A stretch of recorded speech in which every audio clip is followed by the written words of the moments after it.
Parenting sucks sometimes. It's not like you see on TV. It's not like you see on Pinterest. And it's not what the perfect Facebook moms try to make it seem. Kids are loud. Kids break things. Kids always make messes. On Kids for Sale, we explore the reality of being parents. The parts that aren't fun. The parts that nobody wants to admit to each other. Because being a parent is hard. And sometimes the only thing that makes it easier is hearing how bad it sucks for someone else. So join us on Kids for Sale every other Friday on the Journey into Comics Network.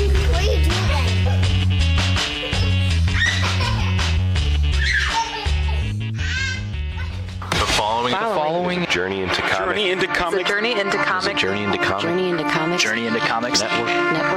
Network. Production. Fuck you, Iraq. That is so fucking awesome! Podcastrophe imminent.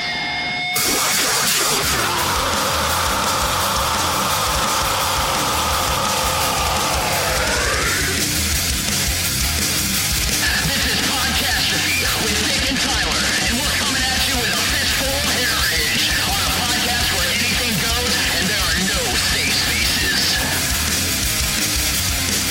This is Podcastrophe.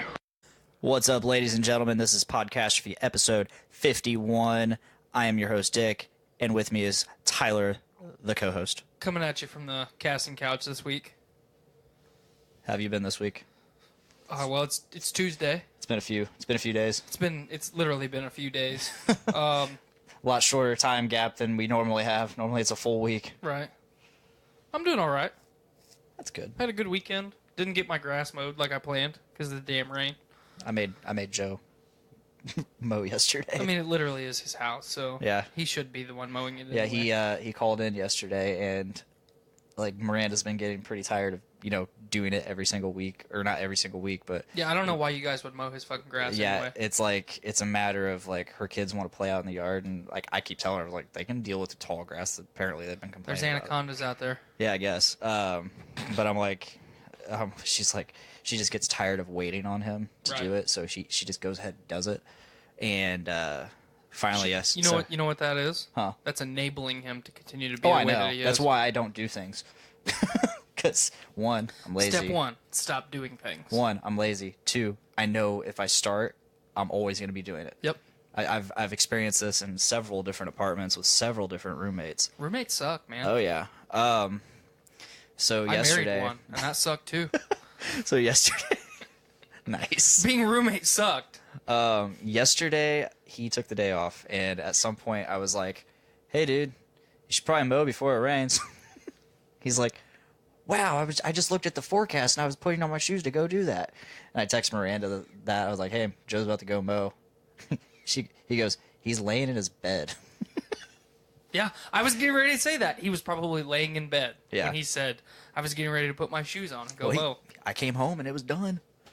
Good for him. Yeah, you did a thing. He did a thing. Gold star. Oh my God! You open his bedroom, and it's just the worst smelling piss smell ever. Oh. Shout out Joe. I don't know how he could live like that. Like, I don't know how you could sleep in that. Desensitized. Yeah, That's what it is. I mean, he's gonna get sick. He's gonna get sick. From all that piss and shit in the air. Yeah. Anyway, Let's please move on from that. please, for the love of fuck, move on. So we had a lot of fun stuff last week. We did. We had our episode 50, which we're going to talk a lot about.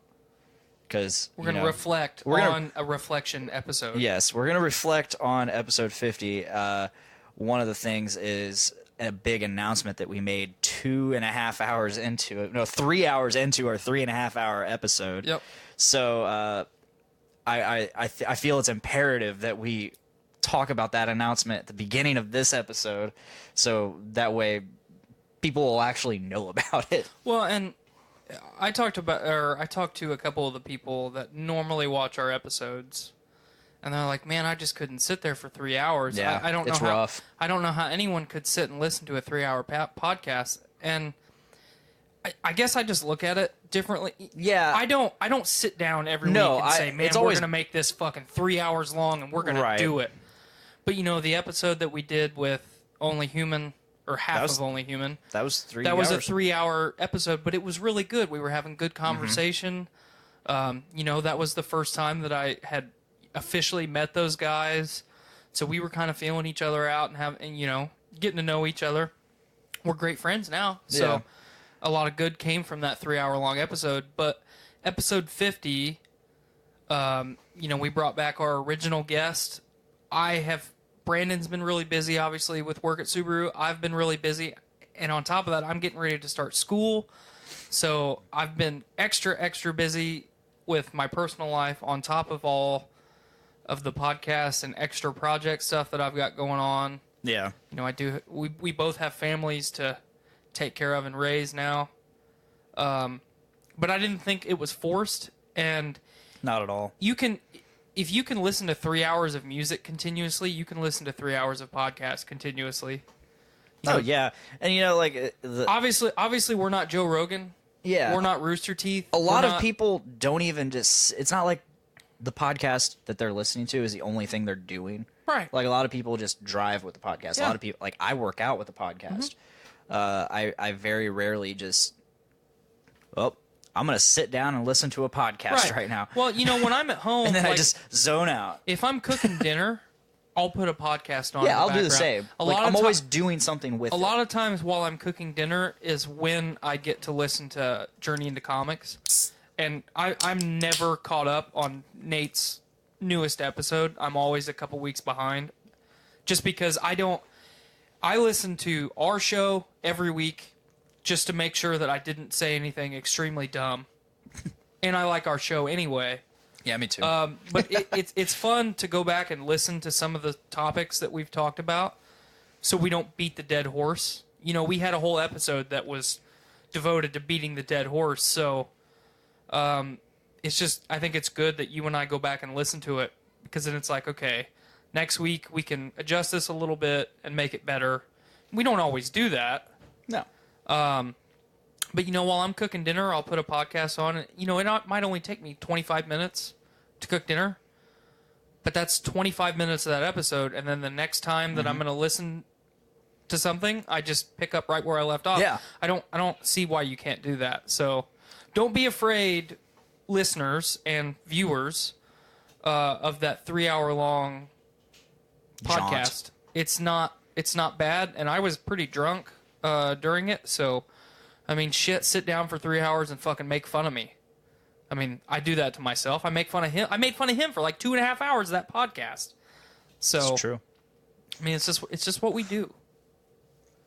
But we don't sit down and plan that every week. So, we've only had a couple episodes that were really that long. The Only Human episode, that one, and episodes, and then Drunkastrophe, of course. Yeah. We ran that one a little long. Most episodes go about 2.5 hours at the longest. And then there's, we try to usually cap it off at the 2-hour mark. So again, because we have personal lives. Yeah, exactly. You've normally got something delicious to go eat. So see, last week I didn't have anything going on after. So we had a very nice Taco Bell date. Yes, that's all I had to look forward to after the show. Yes, hanging out with you. Yes, all of this. Yes, all of that. But so yeah, we had a really good episode. It was good. It was good catching up with Brandon again. I'm gonna be on his show, him and Mike's show, Game Addicts, the 29th. We're gonna record that episode. I don't know when that episode will drop, but I look forward to sitting down and talking some games and nerding out with him and Mike, because I obviously haven't seen Mike, for 2 months now. Yeah. But we also did another thing this past week, Friday night. Yeah, Friday night we were guests on the All Around Music podcast. Yeah, we got to kick it with some cool dudes and kind of do an impromptu episode of Podcastrophe. Yeah, honestly. I didn't really plan for it to be that way, and I'm pretty sure I said it like 10 times during their stream or while we were recording that I didn't plan on us hijacking their show. I was fully prepared to sit down and, for lack of a better term, debate some music, because just like everything else in my life, I've got some pretty strong opinions when it comes to music. Yeah. I think those crossover episodes are cool though, because that, I mean, especially if like one show is topical and the other is not. Right. And like we were guests, so of course we were bringing ourselves, like our taste of things to Our presence. And our theme of our show to their show. So when they come here, maybe they can talk about music the whole time or some shit like that, Or we just do a repeat of what we did. Right. Well, I really look forward to getting them on the show, especially, we've been talking about doing that initial crossover and the crossover that inevitably is going to happen after that for over 6 months now. We've been talking about doing that since late October, early November of last year. And it just so happened that this past week was when we could finally get the first leg of it done. I'm really glad we did. We had a lot of good topics. Yeah, I straight up hit Matt up. I'm like, hey, dude, let's get the ball rolling on this. Let's get this fucking do thing this. done. So, of course, that led to it actually happening. Right. Thankfully. It's amazing what some initiative will do I for know. you. It's great. But, I mean, I really enjoyed, like, one thing specifically from that episode that I really enjoyed was when I brought up the space junk. Oh, yeah. Just and seeing then the look on their faces when they pulled up that map. Yeah. I mean, it was just pure and utter bewilderment, which was the same reaction that I had when I listened to Rogan and DeGrasse Tyson bring that up on 949, I believe is the episode number. Might be 959. I can't remember. Rogan's got so many fucking episodes. Yeah. He's 1,200 plus now, I think. God damn. That's 1,200 mostly different people. Yeah. So that's a lot of fucking people that he's interviewed. Rooster Teeth's on 505, and they've been doing it almost 10 years. Right. I think they did like a hiatus for a little bit on it, and Well, you got to take a break. well, I think there's gonna come a time in Podcastrophe. I would more imagine than likely. episode 150, we'll probably take a month off. Yeah. And just go through some of our backlog, kind of cut together some, greatest hits of Podcastrophe, and maybe do a couple hangouts. But eventually, we are going to take a month off. Oh yeah. It's inevitable.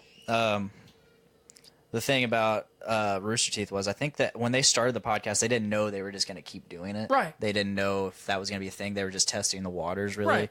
Well, that's not really anything different than we're doing. Oh, exactly. We plan on going as long as we want, I guess. Mm-hmm. But, we just hit episode 50. We're not looking at episode 500 by any means.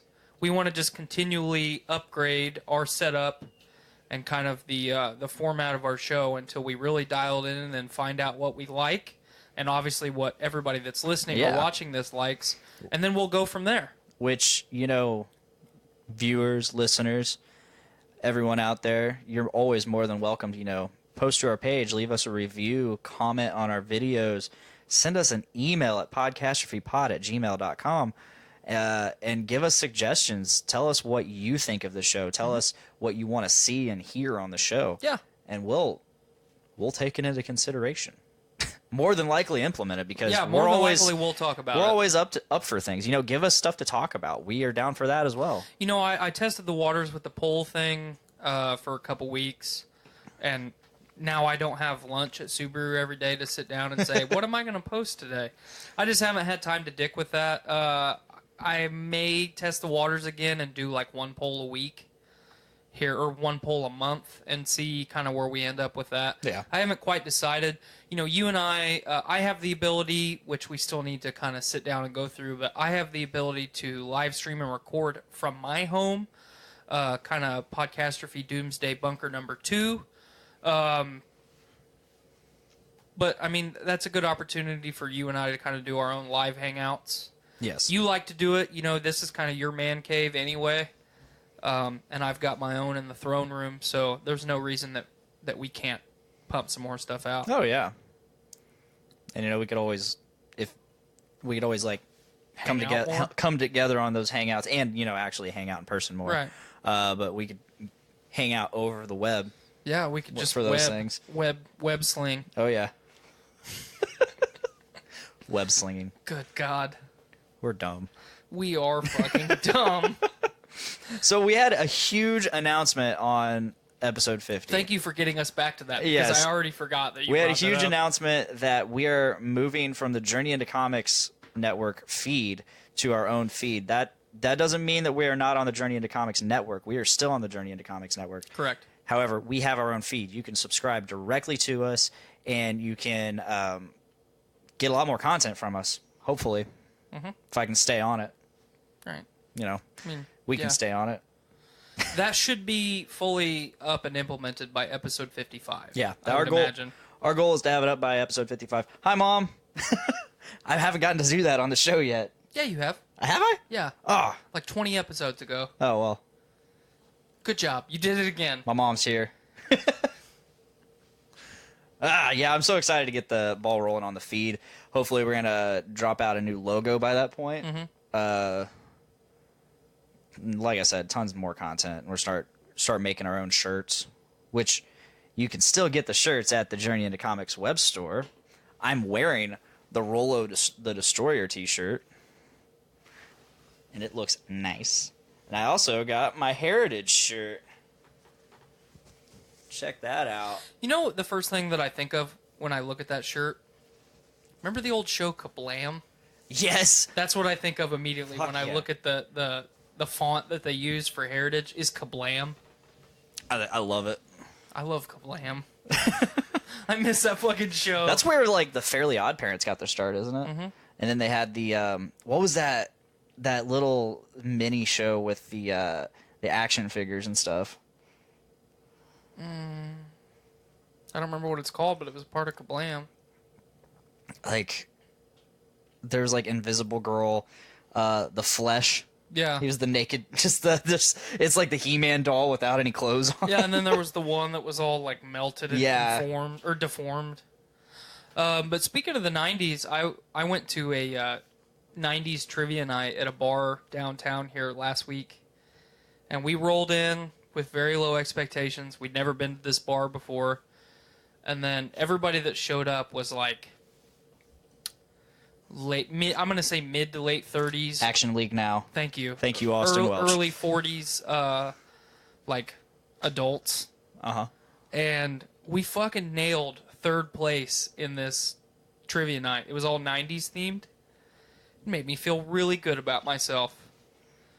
Skylar got like 3 questions right, and the team agreed to not go with those answers, and they all ended up being right. So we lost points. Sometimes you gotta listen to your woman, man. Not very often do I come to Sometimes. that crossroads. I mean, I can't help it. Shit. But yeah, we had a good time. It was Thursday. Yeah, Thursday night. And then you saw the Meg this weekend, right? I saw the Meg last night. Last night. Yeah. How was that? Wow. The Meg was excellent. It's by no means is it a fucking knock it out of the park movie, but it was very. But it's a knock it out of the park Oh, movie. it was very entertaining. Jason Statham was great. Jason Statham's always great. Yeah, and you know he wasn't like super big action star in this movie. He was actually a character.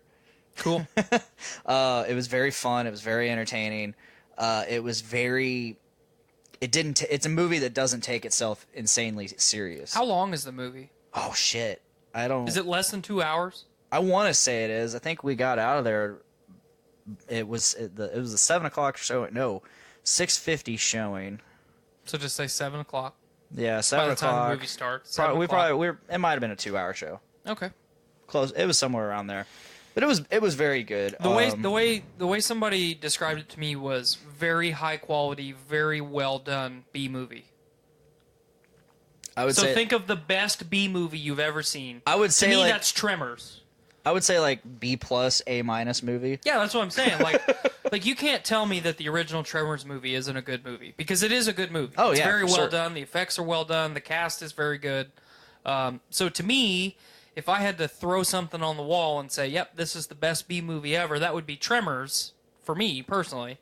And I've heard it compared to that type of quality. Yeah. It's good enough.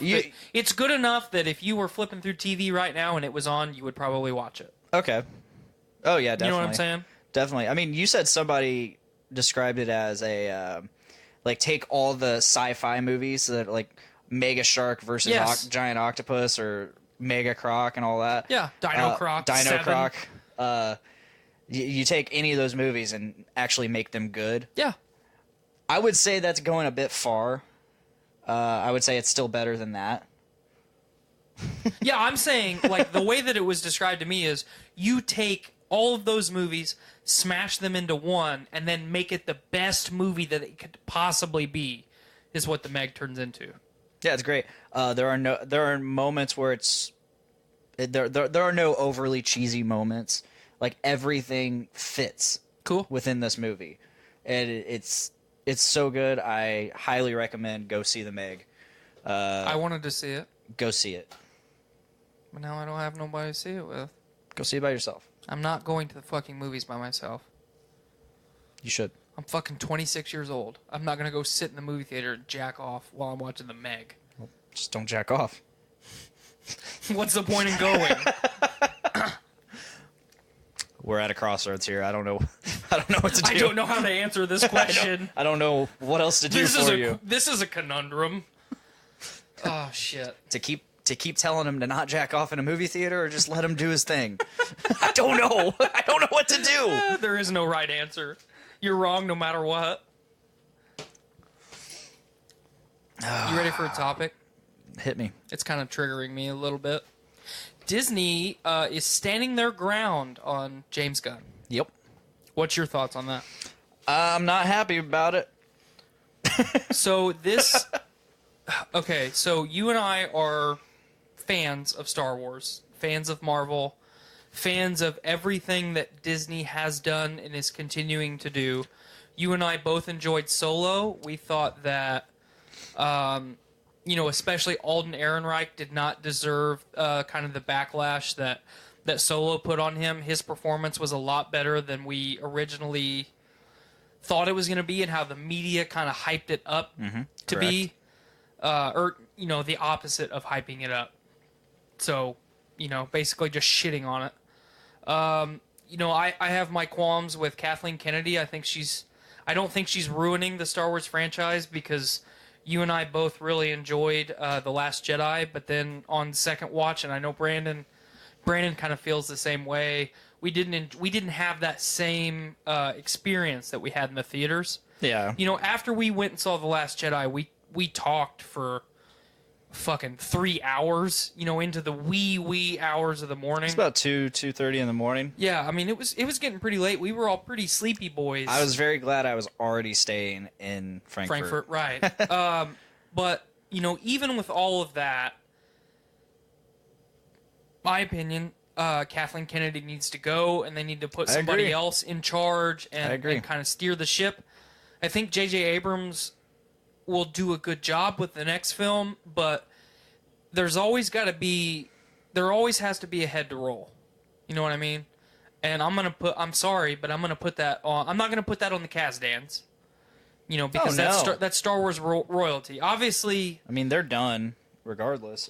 but you know what I'm saying. Like, I'm not going to put the blame on them. Oh no, they wrote excellent movies. Right. Ultimately, it's on Kathleen Kennedy. So if I was a high-up Disney executive, I would say, okay, well, we appreciate what you've done, for the franchise and the brand. We're going to move you somewhere else. We're not going to fire you. We're not going to get rid of you. We're just going to move you over here to this other project, kind of let you spread your wings and do your own thing.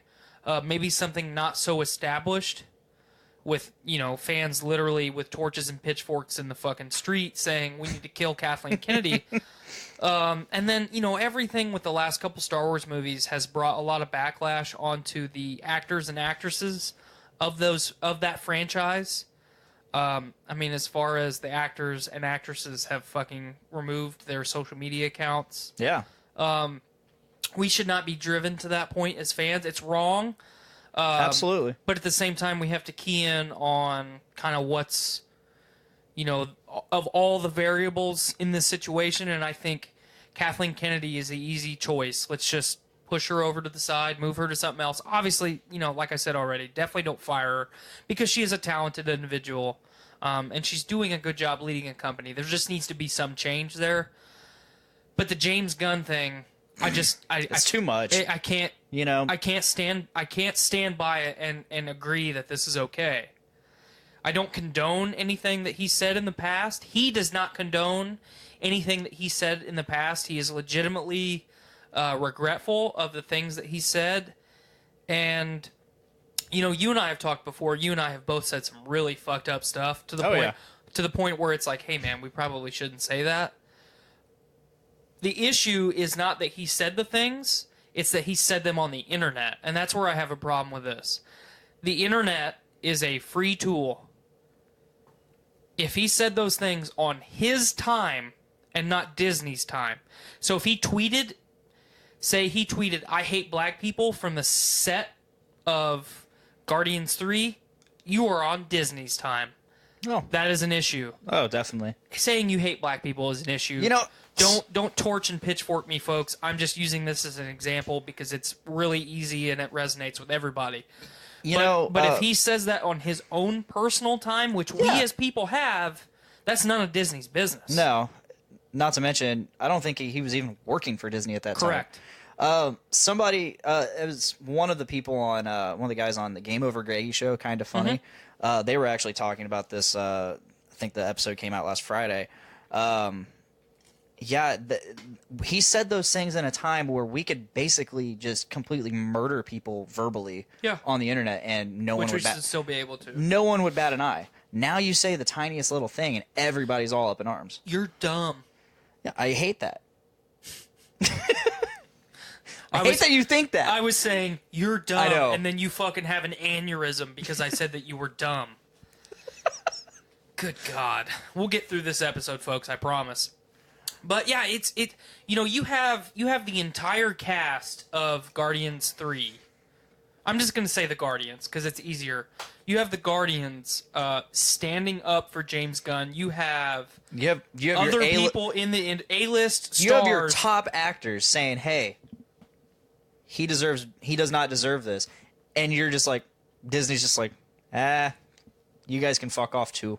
Yeah, basically. So here's the conundrum we're in, and I don't know what's going to happen. I want your opinion more than anything. So number one, do you think that the actors will stand their ground and not film this movie? Just simple yes or no. They said that they were going to not film this movie if they didn't use his script.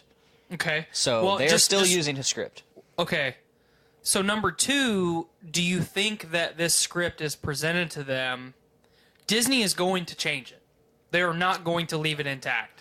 Well, it's not going to be Disney. It's going to be whoever ends up directing it. Right. Like they're gonna put their own spin on that script. How many of basically what I'm getting at is the actors have stated we are not going to participate in this film if you do not either bring him back and or use his script. What he has written is the movie that we agreed to make. Yeah. And if Disney obviously it's not legally binding because it's a movie script. But say you're the new director and I'm Chris Pratt and you hand me the new script and I look at it and there's red lines everywhere and 90% of the script has been changed. Technically, that's still James Gunn's script. It's just been altered. Yeah. Where I would stand on it is, fuck you, pal. This is not the movie that I agreed to make. This is not the script that I agreed to act upon. You can go fuck yourself. And then I am not bound by that contract anymore. But that's not how it's going to play out, I don't think. No, I don't think so. But I think they're going to have to... The movie is either going to get canceled or they're going to have to make the movie regardless, and it's going to be shit. I think it'll be canceled before anything because I think the actors will stand their ground, and I think they will. I hope they do. I really hope they do. And the Guardians of the Galaxy movie is absolutely nothing without those characters. Correct. Without those actors in those characters' roles. It's nothing without that director. The reason the Guardians movies are some of the best films, I have my qualms with the second Guardians movie. Don't get me wrong. It is definitely not better than the first one. But what made that first film so great, obviously it's the cast. I've said it on every episode of every podcast I've ever been on where we've talked about anything Marvel or DC related. What makes or breaks those films is the cast. The writing can be shit, but as long as the cast nails it, if you cast the right people, the movie is going to be great in my mind. I'm going to be entertained. But the reason the Guardians films were so great is because you had all of those actors. Batista was finally coming to terms with with how he could improve and become an actor. You know, you had Zoe Saldana, who is an established actress already. She's, you know, probably the most experienced actor in that bunch besides Bradley Cooper, and he wasn't acting, he was just voice acting, which some would say is more difficult. But, you know, Chris Pratt was a TV show guy. Yeah. He wasn't, you know, he's not a silver screen guy. That was his make or break role. They all nailed it. Every single person in that film nailed it. From Chris Pratt to Benicio del Toro. Lee Pace. What? Lee Pace. Yeah. Who's coming back for Captain Marvel. Yeah, I'm really pumped fucking for that. Ronan I really like him. Ronan the Accuser. But fucking Dewey Cox, what the fuck's that guy's name? John C. Reilly. John C. Reilly, thank you. His character, however small, you know, a role that it played in the film, his parts were very well done. Everything was done to the nines, and it was all because of James Gunn. He fucking brought that entire cast together and made that film great. Yeah. Absolutely. And you're not going to have the same chemistry. You're not going to have the same kind of film. No. You know, the second movie was kind of there. You know, it had a lot of the same aspects. You know, it had fucking Kurt Russell in it, so how can you complain about that? I'd fucking blow Kurt Russell if he walked in this room right now in front of you on the live stream. Ban us, Facebook. I don't care. We'll go to Twitch. We'll go to Twitch. Or fucking Mixer. No, we won't go to Mixer. God. MyFreeCams.com. But you know what I'm saying? Like, I don't see how Disney can, in good conscience, say, we are willing to not make this money. Because we are not going to make this money without James Gunn. With this cast of characters and this part of the franchise, the money is not there without that whole synergy. I'm sorry. You know, I'm sure you don't. Right. I'm sure you don't disagree with me. I think you're very right because James Gunn made those movies, and James Gunn and the cast made those movies. Yes, they made you care about these characters and that comic no one books had ever heard about. No one had heard about. No one gave a fuck about, except for like the super nerds that are still in their fucking mom's basements. I knew about the fucking Guardians of the Galaxy. Super I nerd. read those comics when I was a kid. Super nerd in your mom's basement. Fuck off. I read those comics when I was a kid. Yeah. I loved those characters. James Gunn and Disney changed what those characters are. Yondu is not the same in the movies that he is in the comics. I didn't care because it was so fucking well done. Mm-hmm. And it is not going to be that way going forward. I'm sorry. I would be thoroughly impressed, surprised. I would be willing to fucking stand on the street corner and say, hey, folks, I was wrong. If they put out Guardians 3 and it is the same caliber or better than Guardians 2, I don't see it happening. There are only a couple circumstances in which I see it happening.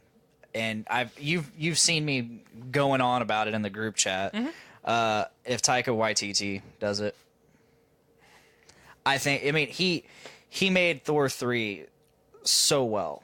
He did such a good job with that. I don't feel the same way about Ragnarok as you do.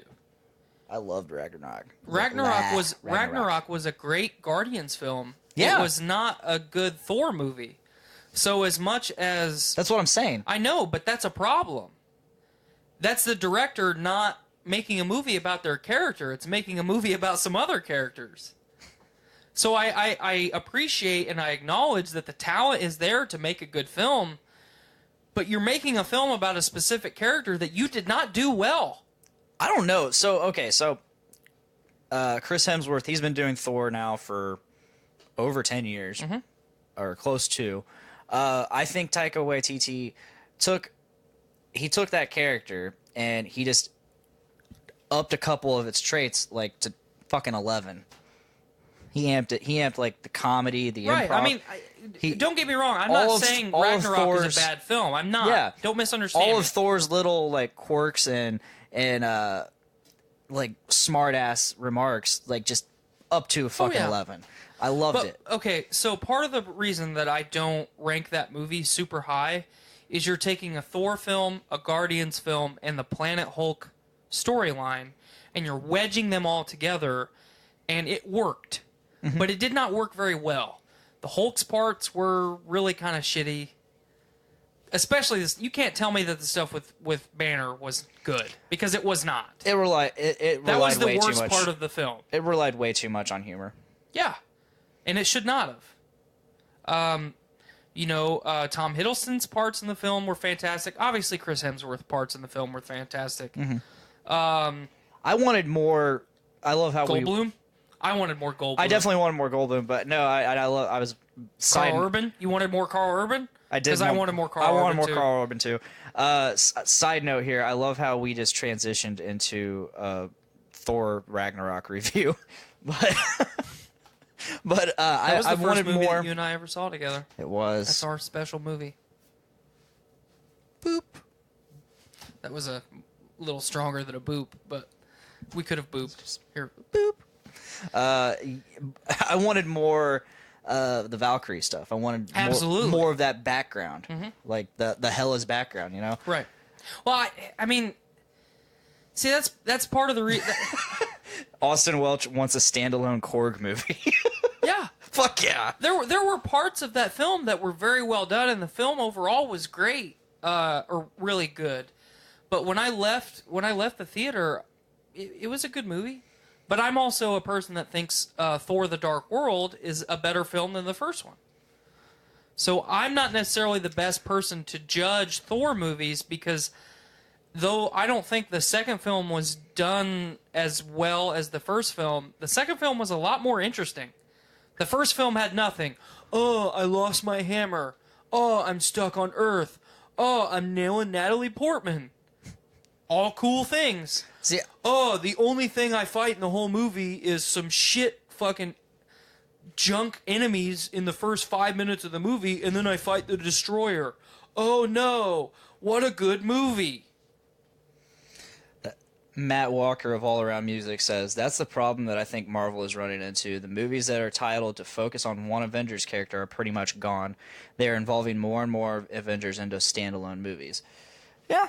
The only argument that I would have against that is the Captain America films. Because the way that the Captain America films have been done, and I hope continue to be done, I don't know that it could work just focusing on Cap the entire movie. Yeah. Because what makes Cap great is how he brings great people, or he has great people surrounding him, and how he leads those people and how he gets those people to work together. That's what makes Captain America great. It's not the shield, it's not the super strength or the super speed.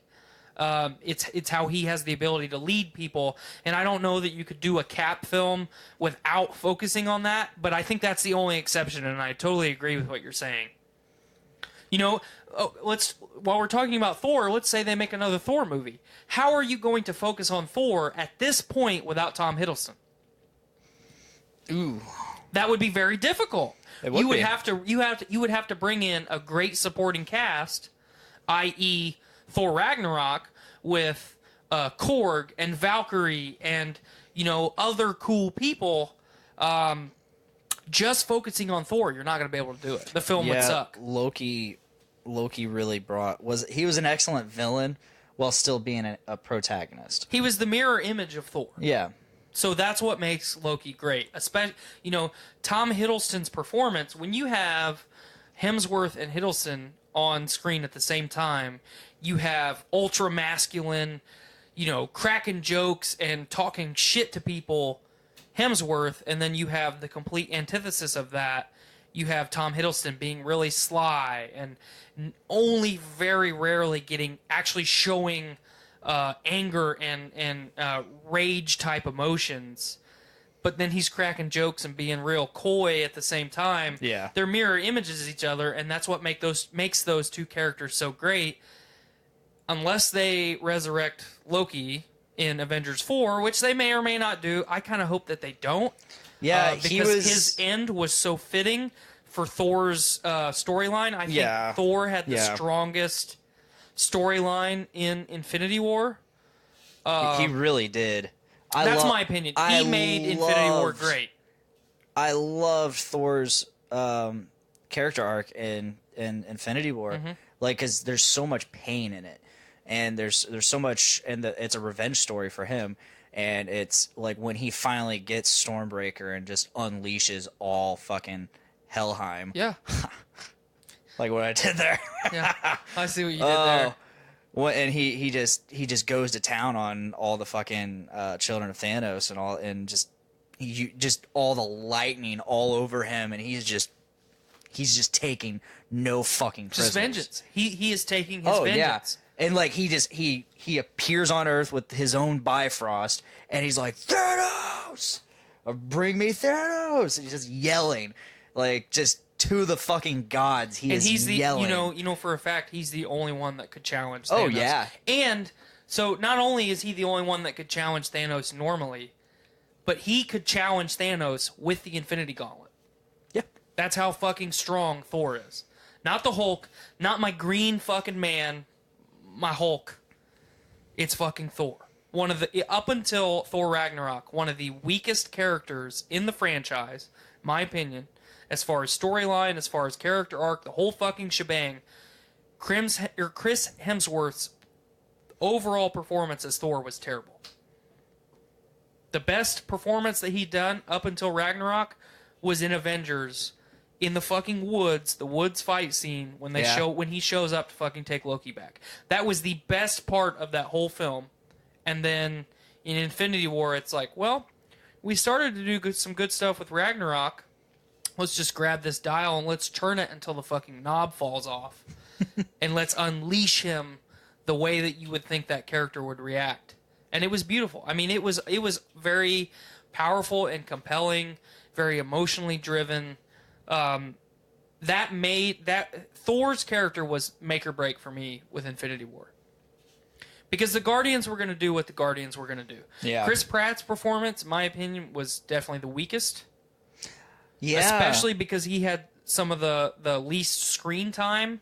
His was definitely the weakest, especially in comparison to his previous movies. Right. Like both Well, Guardians especially movies. Guardians 2, where it was all about him. Guardians 1 was about all of them coming together. Yeah. Guardians 2 was only about him. And then Yondu, obviously. It was another character piece for all of them, really, because, I mean, you had Gamora and Nebula, their little thing. But none of them would have been in that situation if it was not you're right. for Ego. You're right. So it was he was the focus of the story. And you're right, he is definitely one of the weaker Mantis points was a stronger character in Infinity War than Chris Pratt was. I don't know about that. His acting was not very good. The best part of his role in that film was when Thanos makes him try and shoot her. That was very strong. That was very well done. Everything before that felt forced. Everything after that felt forced. When Thor and Chris and Star-Lord are going back and forth on the Milano, that was terrible. His acting was terrible, though. It doesn't matter. It was still. It was matter. funny. It was humor. You are an A-list actor. You should never have a bad performance, and that was a bad. That performance wasn't a bad performance. Yes, it was. It wasn't. It's bad performance. It was comedy. It was not comedy. It was very. I did not laugh. What? One time You laughed with me. You were right there laughing with me. I did not laugh during that part. I laughed at Hemsworth. I did not laugh at Chris Pratt. I should always be laughing at Chris Pratt. I did not laugh that time. Wow. I thought it was hilarious. I mean, the overall scene was hilarious, but every time it would focus back on what Star-Lord was doing, it wasn't funny. It felt forced. I have to disagree, but I mean, we do that. I'm the unpopular opinion guy. So I normally don't agree with what everybody else says. I thought Deadpool 2 was a better film than Infinity War was, and I stand by that. speaking of, Because I can pick apart Deadpool 2, or I can pick apart Infinity War. I can't, in good conscience, pick apart Deadpool 2, and I'm really jealous that you have that steelbook. it's the super duper whatever that's supposed to be cut. Super duper shit cut. It's got. I'm glad that we transitioned from the Meg, like really fucking nailing Disney and Marvel. That's what we're doing And here. then on the back of the steelbook, it has Juggernaut saying hot potato. How fucking awesome did it feel This is a 4-disc thing, by the way. How awesome did it feel watching that film when fucking Juggernaut showed up? Did you? It was great. I Which know part? I know. Well, when you first realized that the fucking Juggernaut is the big guy in the fucking cage. Oh, I knew all along that was Juggernaut. I did not, but... because there were so many times during that prison scene where I was like, who could it be? Well, it could be this guy. It could be this guy. Might be this guy. And I'm just fucking running through it, and I'm like, wow, it was the Juggernaut the whole time. He was the first guy I thought of, and I immediately went to, it's not going to be him. That's too easy. To be fair, I already knew Juggernaut was in the movie. Somehow, I did not. Somehow I don't remember how I knew, but found out Juggernaut was in the movie. You probably read one of those clickbait articles on Facebook that said, maybe, secret character in Deadpool 2. Maybe. Either way, this fucking steelbook is awesome because it's a 4-disc steelbook. It's got the 4K versions, the regular version, and the super duper cut, and then it's got the regular Blu-rays of the exact same discs. Nice. So like that's really cool that they included both versions on their own discs and in 4K and regular Blu-ray. I hate it. Just give me the movie with all the stuff on it. I bought the Deadpool anniversary special edition. I did too. It's like are you talking about the one that came with like the stickers and shit? Yeah. Yeah, I bought that and I opened it and I was like, why does this have more than one disc in it? It should at most have 2 discs in it. I want the 4K version and I want the fucking special features disc. I don't need a copy of a DVD. What am I going to do with that? See the combo cases that have the DVD version, the Blu-ray version, the 4K version, whatever. When they have those different formats, for me it's been nice because then I can let my dad borrow it. Before, because he only had a DVD player for the longest time, so there'd be a lot of movies that I would be like, hey dude, I'd really like for you to watch this. Here's the DVD. But now he has a Blu-ray player that I actually got him the Blu-ray player 6 years ago when I got hired full-time. Or no, it wasn't 6 years. It was 4 years ago when I got hired full-time at Subaru. I actually had money to like get presents for my parents. Right. And I got him a Blu-ray player. And he didn't set it up for the longest time. Finally, I set it up for him. And he refuses to use it. Why? He can't figure it out, even though it's exactly the same as a DVD player. All right. He can't figure. He's like, I don't want to mess with it. I don't want to fucking mess with it. Why don't you just go do it for him? I tried showing him. He's like, because the problem was switching inputs. He couldn't figure out how to switch inputs from his satellite to his Blu-ray player. And I'm like, it's the same exact way as the DVD was. It's the same exact way. I don't know. Hey, Fat Mark McGuire's got to stand his ground. He's a stubborn old fat Mark McGuire. That's fair. What's our comments popping? Let's see. It's mostly Matt. I see. Basically, my sister-in-law Nikki Chase says Hemsworth is a babe. Yep. Totally agree with you. His brother is not that attractive. But Luke. What about the other one? There's Luke and Liam. I think there's Luke Hemsworth. The one that was nailing Miley Cyrus is not a hunk. Chris Liam? is a hunk. Yeah, Chris is. Liam, not so much. It was Liam. I think there's a third Hemsworth, and he is in Westworld. Okay, thank you for telling me. Anyway, agreed. I love the cat movies, and what they're doing with them are great. Winter Soldier is one of my favorites. Absolutely. Oh, I think I need to watch that again. You can't I love talk about this. You can't rank the Marvel movies without putting Winter Soldier towards the top because of how well done it was. What do you guys think of the impending MCU Marvel Fox character merger? That was actually I'm glad that you put that in the comments, because after we finally stopped tangenting, that was the next thing that I was going to bring into it, because we haven't talked about it for probably a month and a half on the show. But the Disney Fox merger is official. It's happening. So Marvel, Disney, I'm just going to say Marvel because it makes more sense in my head. Marvel is getting all of their shit back, or the majority of their shit back. So from here on out, Deadpool is going to be a Disney thing and not a Fox thing.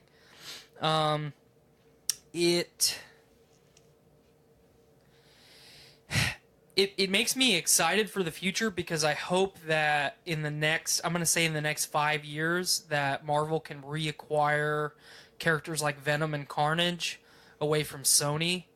Because they got the majority of them back from Fox. Let's see if we can, keep shoving shit in the bag and get the really good characters. I'm really excited for the Venom film this fall. Me too. And I know you are too, and I hope that Miranda doesn't steal you away and you and I can go experience that one together because it will be, I know for a fact, I will want to talk about it on the show, and the best conversation that we have on the show is when we experience a film together. Yes, I agree. So, we're both big Tom Hardy fans. We're both big fans of the character Venom itself. So look forward to that in the next few months from us.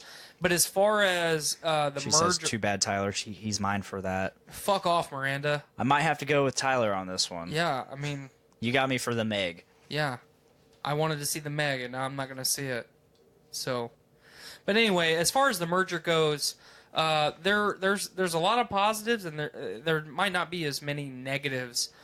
Disney, when the merger talk first started happening, they announced that if the merger goes through and they reacquire Deadpool, that it will continue to be a rated R film. So I look forward to that. The only thing that I'm kind of worried about is if they cull a lot of... Hold on, Miranda. This is not a custody thing. This isn't a back and forth. Like, I get him on Thanksgiving. You can have him on Christmas. She's saying that you have me for Godzilla, so she gets me for Venom. I'll just have you for both, and then we don't have to argue about it because I'm in the middle of a sentence right now. Good job. As far as the rated R thing goes, I think that it's good that they outright came outright and said that that it will continue to be a rated R film. The only thing that I'm worried about is if they cull if they don't bring some of the Fox people that were involved in the making of Deadpool over during the transition, and then they try and push the rated R even harder than it already has been pushed the last two films. I don't really know that you could do that, but I could see Disney saying, well, this is what the fans want, and then fucking, knocking the knob off, and then it just turns into a shit movie. Yeah. So, I don't know. I think overall it's a good thing. We don't really know what's happening with the New Mutants movie that they announced about a year and a half ago. We got a trailer for it. We got a trailer, and then it was weird. delayed, and weird. then the time that it was supposed to be delayed to got pushed even farther, and then it just kind of got lost in translation with Deadpool and Infinity War. So I don't really know what's happening there. Skylar says she would go see Venom, so maybe we could just all see it together. Yeah, we can all see it together as a family. There we go. Problem solved. Maybe. Maybe I'll just go see it by myself. You won't. You're right. I'm excited enough for that one. I probably would go see it by myself. See, that's why I went and saw all those movies that I saw by myself, because No, I was super excited. Yeah. But it's sad. I was like, It's sad eating an entire, 2 large buckets of popcorn and a mega chug, and you start jacking off in a fucking theater full of people, and they're looking at you like, yeah, that guy just killed 2 buckets of popcorn. And jacked off with the excess butter. And now he's jacking off with the excess lubrication there. It's very salty. It's slightly abrasive. Going to the movies. Okay, so I'm going to ask this to the audience. How do you guys feel about going to see a movie alone? Yes or no? I saw Dawn of the Dead by myself.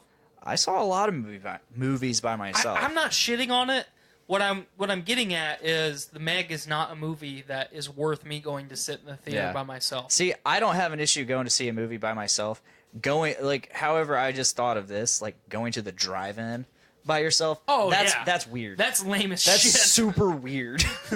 You don't do that. Just be a regular gay. Just go grab that homeless guy around the corner and give him $3 to sit in your car so you don't look like a fucking weirdo. which actually might make you look like more of a weirdo. So don't do that. Yeah. So what do you think of the merger? I mean, I'm not just gonna fucking exposition. No, the whole thing. I absolutely think it's great. We're getting some characters back. I mean, we're gonna see hopefully some characters like the Fantastic Four actually done right. Not that I really give a fuck about the Fantastic Four. Just let the Fantastic Four fucking die.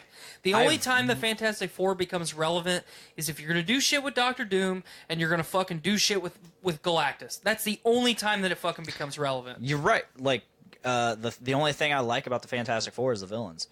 Thank you. The Dr. heroes Doom's are great. well, Johnny Storm's cool. The fucking Storm's Human cool. Torch is cool, Yeah. but that's about it. But I love Galactus. I love everything about Galactus. Galactus is awesome. The Silver Surfer's my guy. Yeah. You know, he's villain, he's fucking anti-hero, he's hero. You know, he jumps back and forth, he's fucking doing his own thing. The Silver Surfer is one of the coolest characters, period, dot, in comics, in superhero Yeah. fandom. Yeah. He's just a fucking cool guy. He's a cool guy.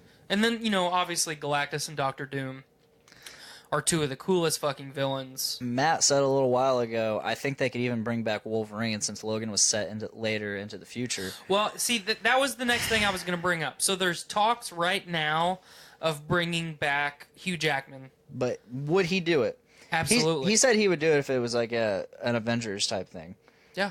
So do a big fucking movie where it's the Avengers and the X-Men working side by side, and then at the end of that film, fucking Galactus shows up and kills Wolverine.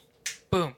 You've got Hugh Jackman coming back to the franchise, doing his swan song, fucking Galactus arrives, kills him. Boom, done. Hugh Jackman can move on from the character. Fans have Wolverine and the rest of the heroes on screen at the same time, and then he dies. He officially 100% dies. Not multiverse shit with Logan. Logan was a great film. It's one of my favorite films in the overall franchise. But that was a shit fucking way to send Hugh Jackman out. I don't think so. What made it so shit? Let's hear it. Well, I don't like that the villain of the film was himself. Yes and no. I don't like that. It's technically his son, Draken. I can't remember. It was himself. The way that the movie did it, it was himself. But I like that. I like the aspect of that character, of that villain, that it made Logan look at himself the entire film, because that's what I was. That's what I chose not to become. That's what I chose not to stay. And then obviously the stuff with X-23 was fantastic. Mm-hmm. His interactions with Professor X were great. Watching him come to grips with mortality was fantastic. The film, you know, I gave the film a 10 out of 10. 100%. Yes. His death scene was fantastic, you know, and then there's the theory of... That in the Wolverine? In the Wolverine. Oh, my... Chills. Yeah, in the Wolverine, when she's talking about that vision, you know, that's actually the end of Logan. I love all that. You know, I got it fucking too. But, man, sitting at the end of that movie, I watched that movie at 10 o'clock in the morning on a Saturday, and at the end of it, I didn't know what to fucking say. I didn't know what to think, because... That was another movie I saw by myself, I think. One of the best actors to ever put on a superhero costume is now done. And I couldn't accept that, because as great as the ending of that film was, and as great as the overall movie was, that's not good enough to me. You know, some of the shit that he did in Days of Futures Past, really dug it. But that also was not good enough to fucking send Wolverine out. You know, that is Wolverine. That is one of the most beloved characters in all of the franchises. That's almost the fucking Superman of Marvel at this point. Yeah. You know, how many people love Wolverine? You gotta fucking send that guy out. And I'm not saying they did it bad, but the reason I feel this way, who are you going to replace Hugh Jackman with? There is no one. Up until Tom Hardy took Venom, I would have said, well, maybe Tom could do it. You know, he would be my half-ass okay choice. But I don't know of anyone else that could do it. I mean, you and I have sat down and talked about this a dozen times. Brandon and I have sat down and talked about it a dozen times. We've all done it together, and we can never come up with anybody. He made that character. That character is Hugh Jackman, and I just don't know. Yeah. But if you bring him back, now that the franchises are whole again, you bring him back one last time for a giant crossover film like that again.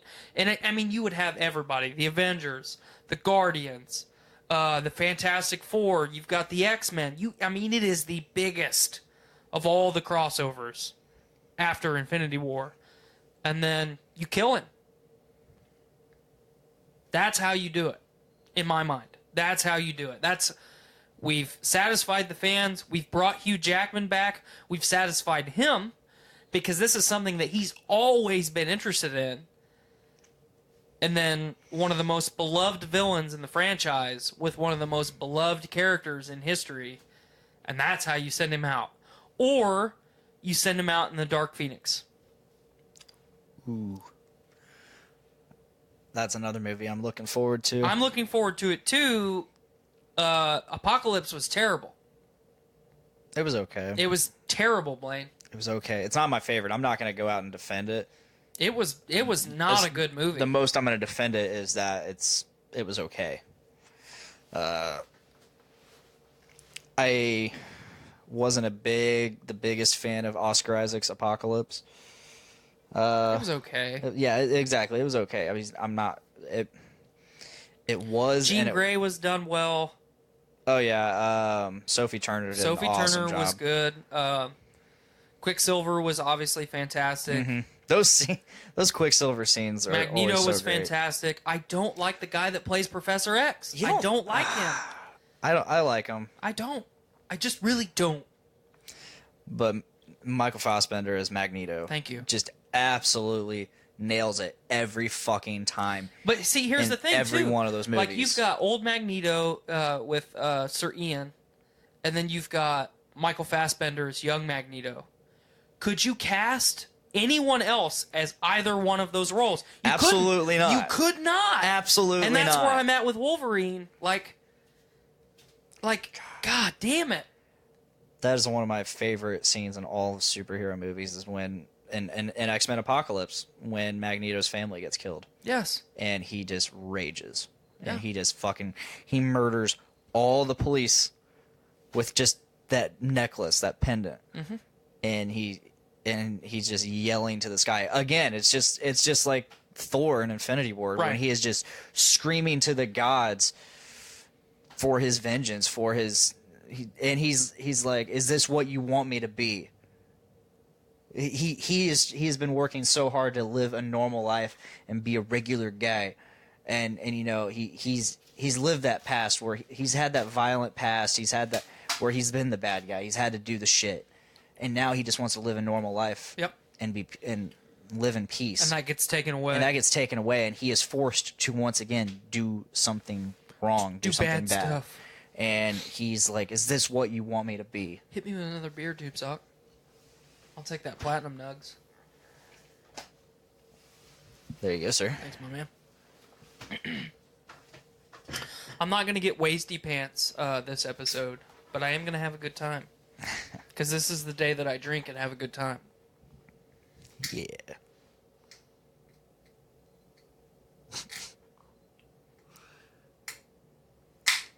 You did it. I was kind of worried that it was going to explode.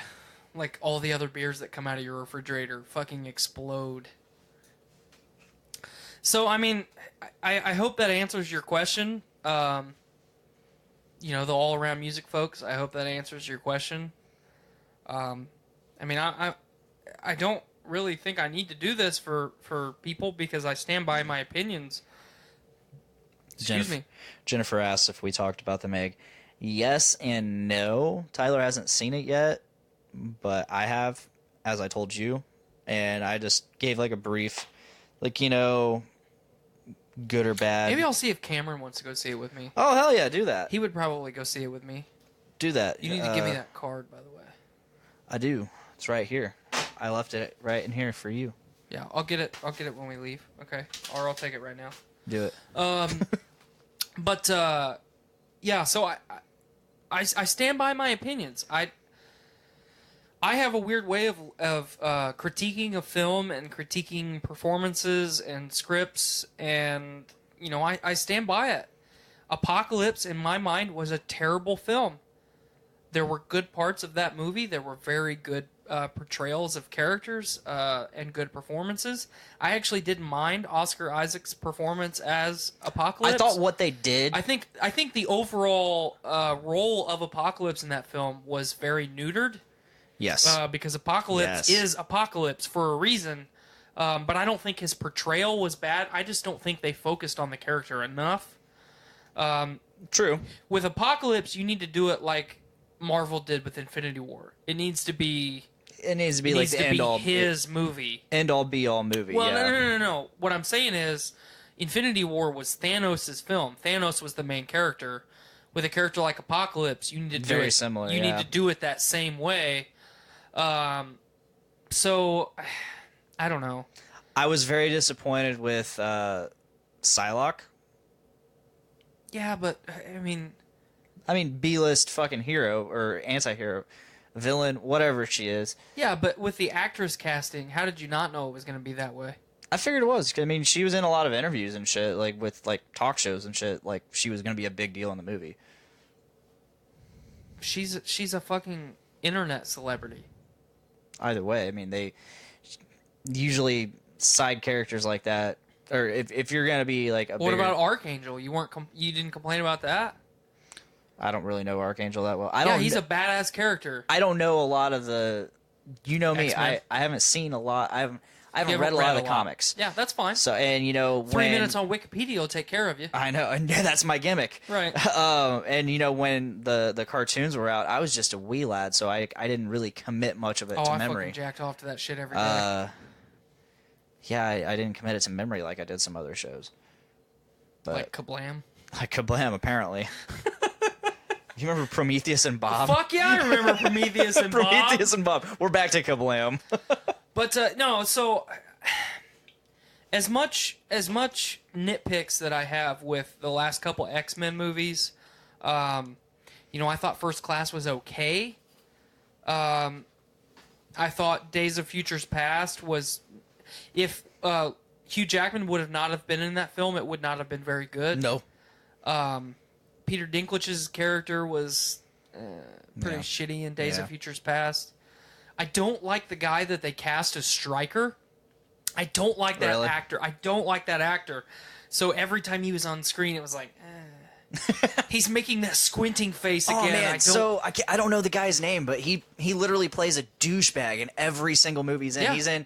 He's in the Friday the 13th reboot. Yep.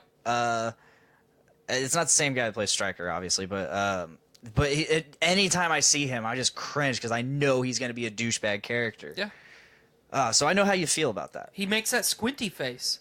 If he didn't make that fucking squinty face, he'd be all right. He does the Josh Brolin face. Well, no. Said Josh Brolin coined that shit. Josh Brolin does Josh Brolin face. Everyone else does shitty squinty face. That's fair. You can't do Josh Brolin face. You will literally internally combust. I love Josh Brolin. I do too. He did such a. He said. Have you seen Men in Black 3? Yeah. Oh my God, I hate the Men in Black movies. They're terrible. He did Tommy Lee Jones so fucking perfect. Yeah, he did. Like young Tommy Lee Jones. Josh Holy fuck. Brolin doesn't do Josh Brolin face. I'm going to correct myself. Josh Brolin does Tommy Lee Jones face. Because Tommy Lee Jones does Tommy Lee Jones face. And we're just going to keep saying actors' names with face behind it for the rest of this episode. Yep. So, I don't know. I'm for the rest of the X-Men films, for what's left over from Fox, and then going forward, once Disney gets a hold of it, I think it'll be 5 years. I don't know. It's hard to say whether we go right into the X-Men and give the Avengers a hiatus, and then we focus on all the cool shit that the X-Men and Deadpool are doing. You know, the next Deadpool film isn't going to be a Deadpool film. I think it'll be an X-Force film. That would, especially with the way that he changed the timeline at the end of Deadpool 2, it would make the most sense to me going forward that they do an X-Force film instead of Deadpool 3. So, with that being said, do you think in this new X-Force film, this new Deadpool X-Force film, I will jack off. do you... Yeah, obviously. Go on. Do you think we'll get more Brad Pitt? Oh, yeah. For sure. Best cameo ever. Yeah, best cameo ever. Well, fuck, I'm taking my hat off. But,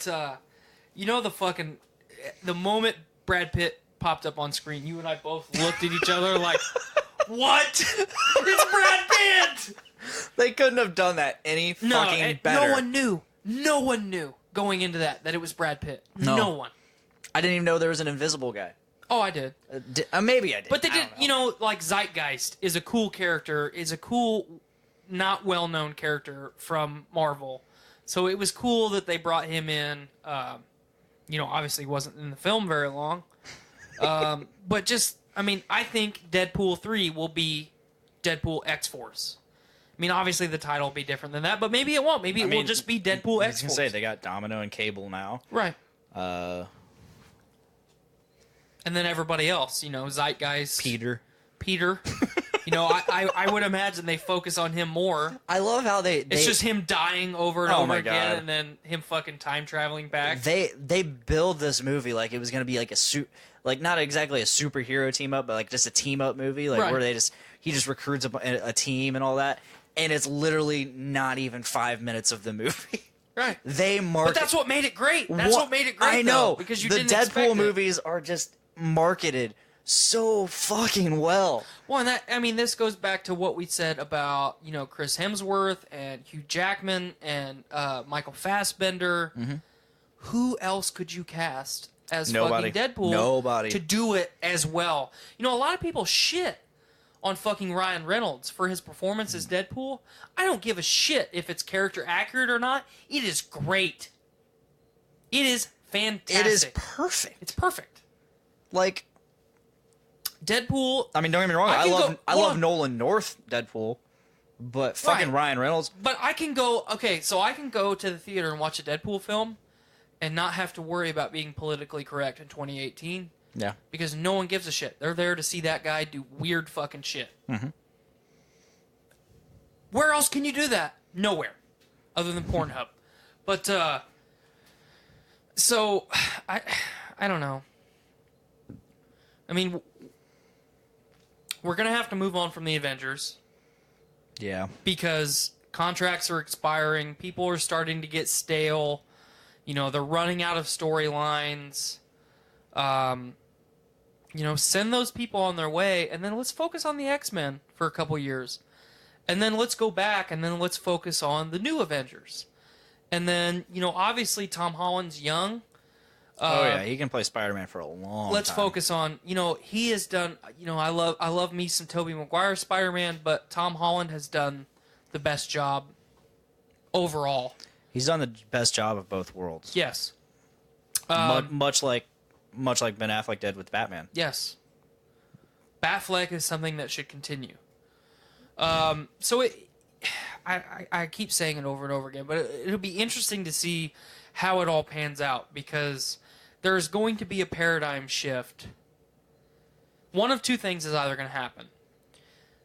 The time of the Avengers, nice to see you, Calvin. The time of the Avengers is either going to end, and then it's going to transition to DC He's my fake friend. finally being in control of their shit and putting out good material. Yeah. Justice League was a good film. Watch it. It is worth watching. And we talked about that on like 10 episodes ago. So I'm not going to rehash that one out. But it's either going to be a paradigm shift and go to DC, and then DC's going to hold like a decade worth of films, and then they're going to have their big fucking moment, or we're going to split the difference between DC and the X-Men, which I'm okay with. let DC have their share of the fucking silver screen. They've earned it. Absolutely. That last film was well done. The cast was well done. Let them try. And I don't say that in a derogatory way, because I obviously enjoyed the last film. But let them keep going. Let's see how the Aquaman movie pans out. And let's see maybe what Wonder Woman 2, how that plays out. Let's get some Flash shit popping. I don't like the character. I can't wait for some Flash stuff. I don't like... Can't wait for some Flash stuff. what's the fucking actor's name? Ezra Miller? Ezra Miller, thank you. Yeah, let's get some Flash shit popping. I don't really care about Cyborg. Yeah, I don't either. I never have. I've never really even liked in that this character. movie, even in this movie where they decided to up him up to a Justice League member instead of Teen Titan. Right. Yeah. I've just never really cared about that character. But yeah, let's see what happens. And then, there's a rumor that's been circulating the last couple days about a new Green Lantern. Have you seen this? Yes. Tom Cruise fucking is Cruise. potentially cast as Green Lantern. He is waiting on the script to decide whether or not he accepts the offer or not. I can't remember if I've talked about this yet or not. Wait a minute. Go for it. I want to go on record and say I am totally 100% on board with Tom fucking teeth out of alignment with the rest of his skull. Tom fucking Cruise as Green Lantern. As Hal Jordan? As Hal Jordan. Hell yeah. I'm up for that. I guess there was like a study done that... Have you ever noticed that, though?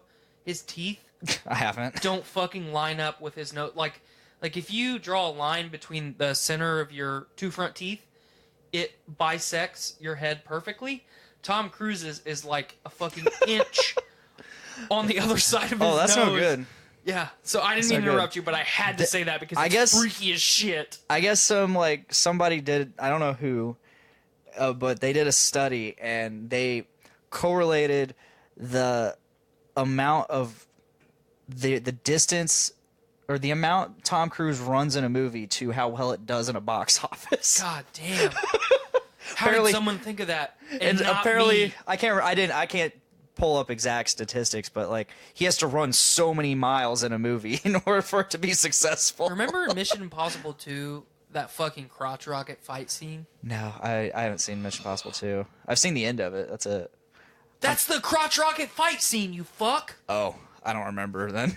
God damn it, watch Mission Impossible 2. That's fucking young Tom Cruise. I've never watched any of those. I'm not a Tom Cruise guy, really. Oh, I am. It depends on the movie. He's a nuts fucking Scientologist, but I love me some Tom Cruise. I really liked Oblivion.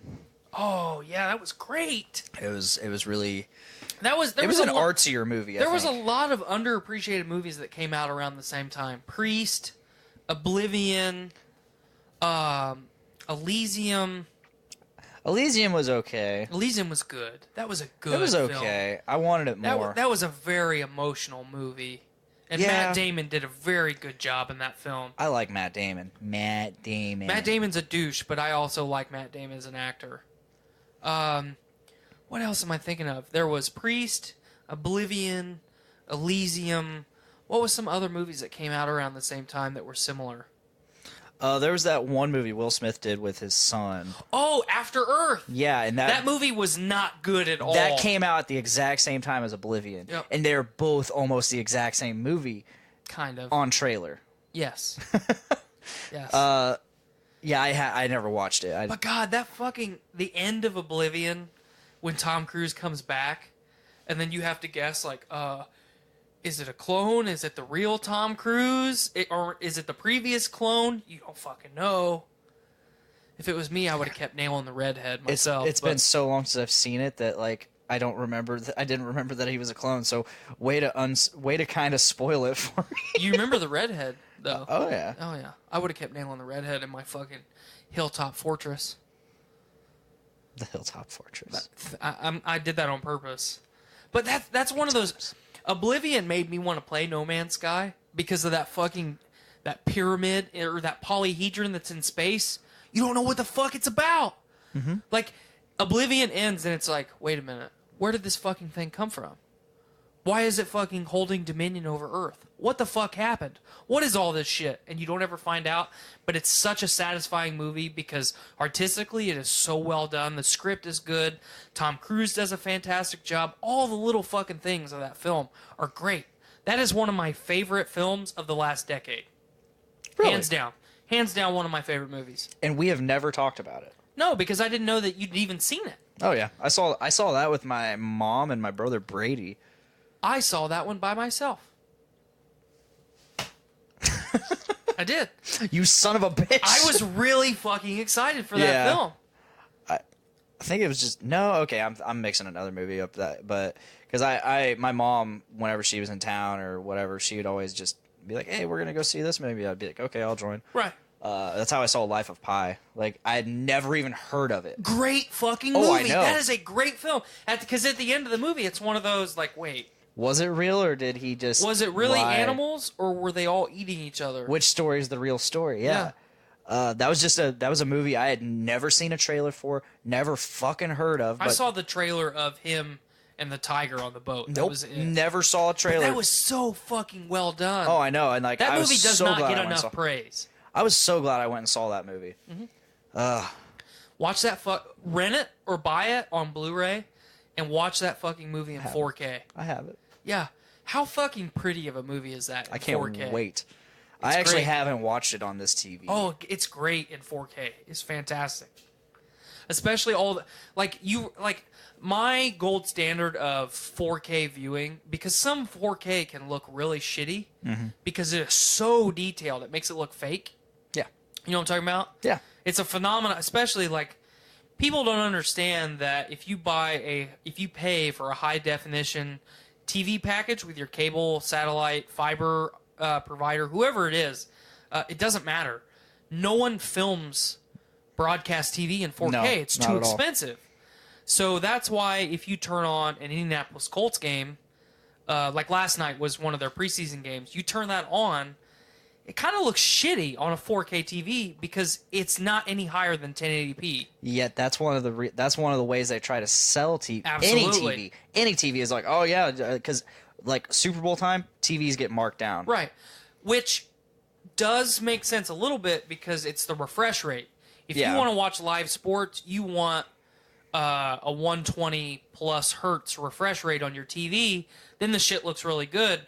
Your picture quality is going to be kind of shitty though because no one broadcasts in 4K. I mean, Netflix, Hulu, anything that you stream, they have the ability to stream in 4K. Yes. But as far as broadcast TV goes, it's too expensive. I can't wait till HBO starts streaming in 4K. Well, here's the thing. Fuck. By the time everybody starts broadcasting in 4K, 8K. we're going to be in fucking like 12K, Yeah, I know. That's how it goes. which is fine, you know. I don't have to buy a TV for a while. Yeah. Excuse me. But I kind of got fucking sidetracked. But, so my gold standard as far as high definition viewing goes is with water. What? With water. We're talking about 4K TVs and Life of Pi.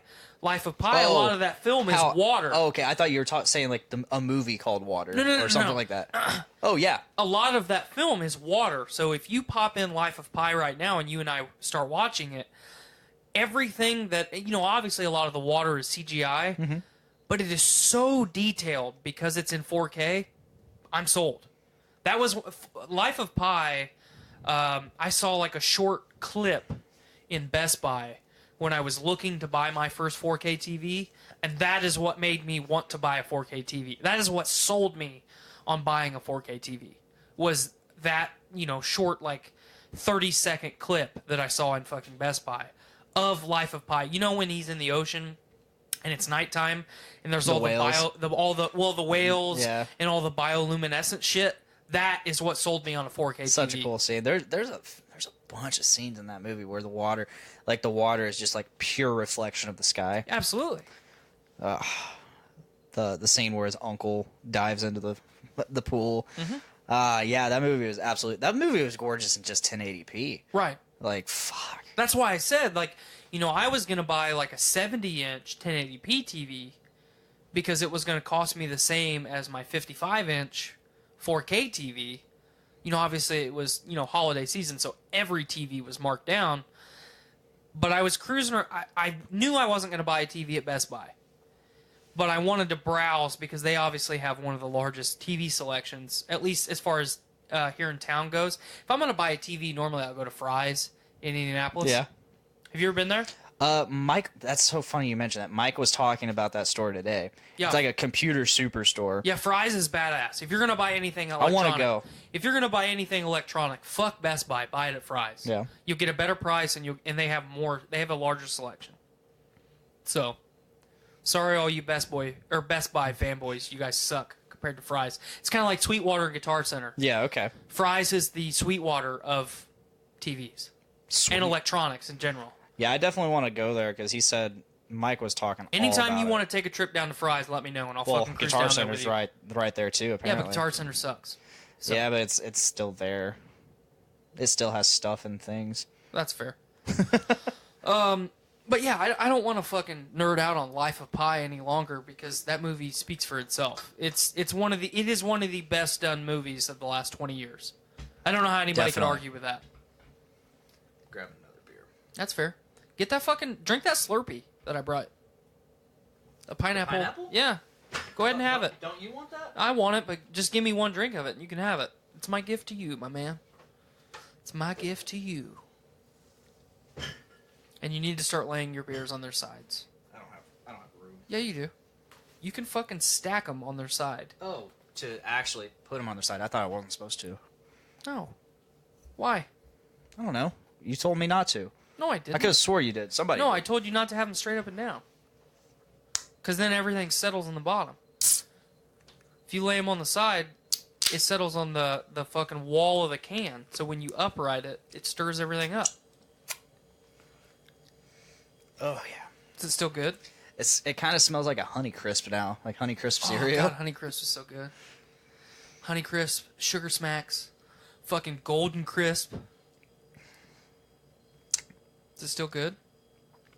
Not as good as I remember. It's obviously been in there for a while. Yeah. Oh yeah, you're supposed to drink this stuff as soon as you can. This isn't one you want to actually let sit. I think it's still good. Well, I've got a brand new fucking platinum nugget, so you go ahead and slug that bad boy. I slugged that blackberry fresh fruit. Yeah, I don't know how you would. The fresh fruits are disgusting. No, this one got better. I had one of. So we went. Oh, story time. Wait a minute, real quick. Did you see what I tagged you in on Facebook today? I don't remember. Yeah, I saw it, but I don't remember. Fucking fruity nuggets, my man. Yeah. Okay. I don't remember if I tried that or not. Yeah, we did. Did we? Yeah, we had one, and only one. I think I didn't like it and I gave it to you. No, we both liked the fruity nuggets. Did we? Yes. I don't remember at all.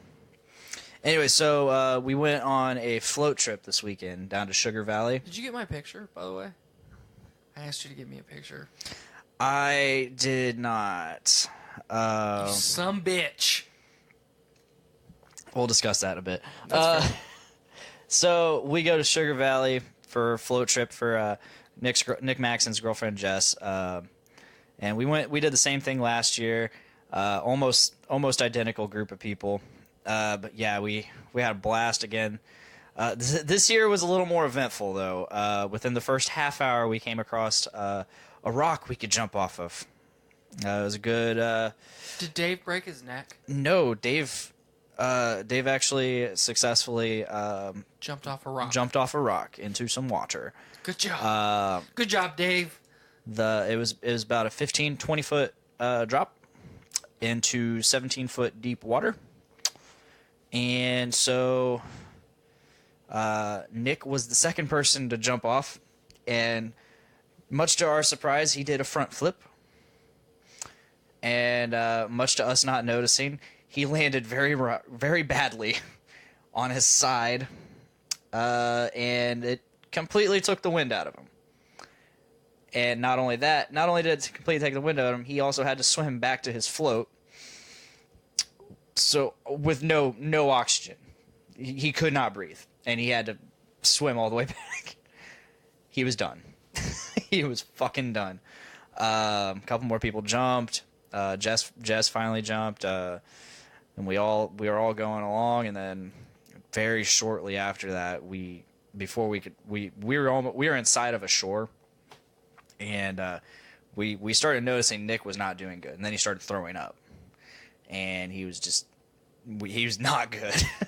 So I feel like an asshole for this. So somebody was like, should we call 911? And like, I could have swore I heard Jess say, no, don't call 911. So I heard it again, and I'm like, no, don't call 911.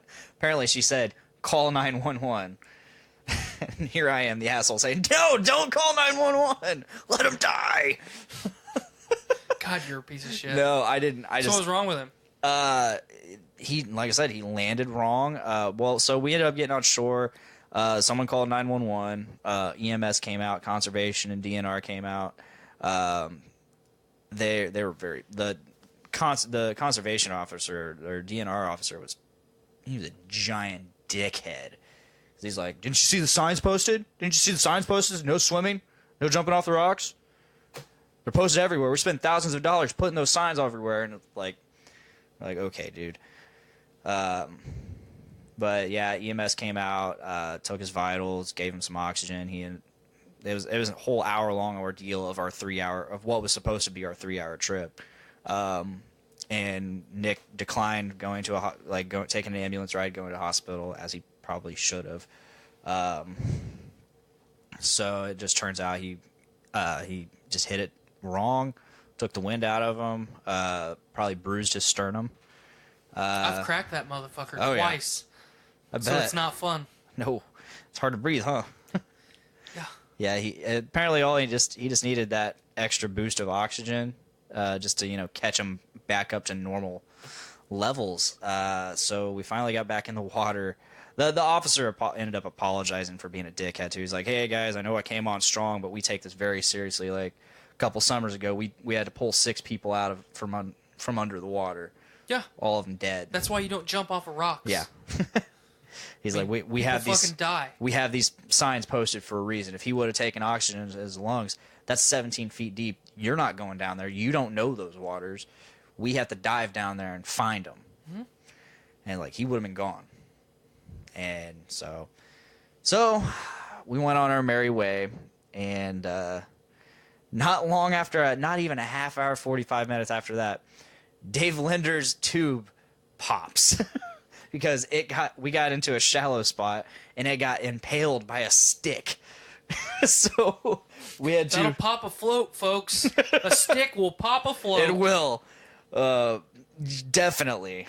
So we had to sacrifice one of our cooler tubes so Dave could have a tube. And we just wrapped a life vest around the cooler and let it float behind us. Past that, it was just a good time. No more rock jumping. We did a lot of that last year. Did a lot of it last year. No front flips. So maybe had he done like a normal, jump, he would have been fine. Did you jump off the rock? No, I didn't. I did last year. What a pussy. Last year I did. I don't care. You didn't do it this year. I didn't want to. Pussy. It wasn't. Okay, the jump, that's fun. I like doing that. It's getting out of the water completely soaked, climbing up onto a rock that you can't really get a grip of, and then climbing up some more rocks, and then climbing up some more rocks. I didn't want to fucking do that soaking wet. Yeah. So I said, fuck that. I'm just going to stay in my tube this year. Nice. Yeah. But it was a good trip overall. I brought a blackberry fresh fruit and a strawberry fresh fruit and a Juice Busters and a Mountain Dew. You brought 4 beers? Brought 3 beers and a Mountain Dew. Oh. Okay. But yeah, I sucked down the blackberry fresh fruit. I was like, God damn, that went down fast. And then I just drank it today, and I was like, damn, that went down fast. It was just so smooth. Not the best taste. It doesn't taste as bad as it initially did, but like the whole point of me telling this flow trip story is just so I could talk about the fresh fruit, blackberry fresh fruit. Hate you. Yep. It was a fun trip though. I had a pretty good weekend because we also had the Doom Room variety show Saturday night, which I got to see Mr. Nate Phillips. I unfortunately did not get to attend. Sarah and Veronica all play and Walk Among Us. There was some exotic dancing. How was that? Not very enjoyable. Yeah. One hand, it was super awkward because Miranda was right beside me. And I'm like, I don't know what I should look at. I've never been in this situation before. And two, like, she just wasn't the most attractive. So it's like, I don't really want to watch this. That's when you eat a pizza. I had already eaten my pizza. So we're just sitting there watching this before. The fucking North End Pub has some good pizza, too. Oh, yeah, it do. I finished that You up. just say, oh, yeah, it do? Sometimes it really do, folks. Sometimes it really do. Shabba-doo. They had a comedy act, like a very brief comedy act before I think Zephaniah went on. I didn't get to watch Zephaniah. I decided to go home because Miranda and I drove separately, but I was ready to go. You had enough. Yeah. I really wanted to see Zephaniah, but I was just ready. Sometimes it really do be like that. I wore the Heritage shirt, and it was a big hit. Dave's gonna buy one and wear them at some yesterday's Chips shows. Yeah, he is. They won't be on very long, but he will wear them. He will. Yeah, it was a good time overall. We ended up. I had some really good conversation with Nate outside of the bar, which he went into more detail about how the night went on and those conversations we had in this week's episode of Journey into Comics. He had a very brief, or not so brief, but like a decent heart to heart with Miranda. That was pretty cool to watch and listen to. She was having a very tough night, but Were you touching yourself? I was not touching myself. Damn. But yeah, it was a good Those time. are always the best stories. And then so the next day we woke up real early, and that was another reason I left, because I had to get up early. Well, I was supposed to come meet with you early the next morning too. Yeah, you never even texted me. Nope. I was fucking. I was down for the count. I had to go pick up a fish tank, and I overslept. So I've got a 36-gallon bow front in my daughter's room, and then Skylar wants that out of her room, and I've wanted to upgrade to a bigger tank for years. So I'm in the process of, planning out how I'm going to move that tank downstairs, and then I like to do this thing when I find something expensive that I want, like, instead of just saving money, I go and, like, once a month I'll buy a gift card to whatever business that is. And then when I'm ready to buy it, when it comes on sale, I already have X amount of cash on gift cards. Mm-hmm. So I don't have to worry about saving it. I just have to worry about not losing the card, which is easier for me to do because I have so many other things that I have to save money for, retirement and all this other shit. I've got like fucking 9 retirement accounts all the time. So that shit stresses me out. Buying a gift card and putting it in my safe doesn't fucking stress me out. So PetSmart had a 60-gallon fucking ensemble on sale. So stand and tank for what I would normally just pay for the stand. So I already had all these gift cards and shit. So I was like, this is a fucking deal that I can't pass up. So I went and bought a fucking 60-gallon fish tank, which is now in my throne room. Nice. And I'm little by little getting ready to fucking stock that fish tank and then move everything downstairs. I've got fucking driftwood soaking. I've got fucking all kinds of shit on the way. It's busy. Busy. Fish keeping is a busy hobby, but I enjoy it. Relaxes me. So, with everything that was going on, I fucking, got half-ass sick Saturday. I know very well how it feels like when I'm running on very little sleep. Jess posted a thing on Facebook the other day, what do you do to help not trigger migraines? Well, yeah. for me, if I have very little sleep and or a lot of caffeine, that will instantly trigger a migraine for me. So I used to drink 4 to 6 pots of coffee a day because I was running on an average of 3 hours of sleep a day. So I would get fucking migraines once a week, and it got to the point where I would have migraines that would last 3 weeks.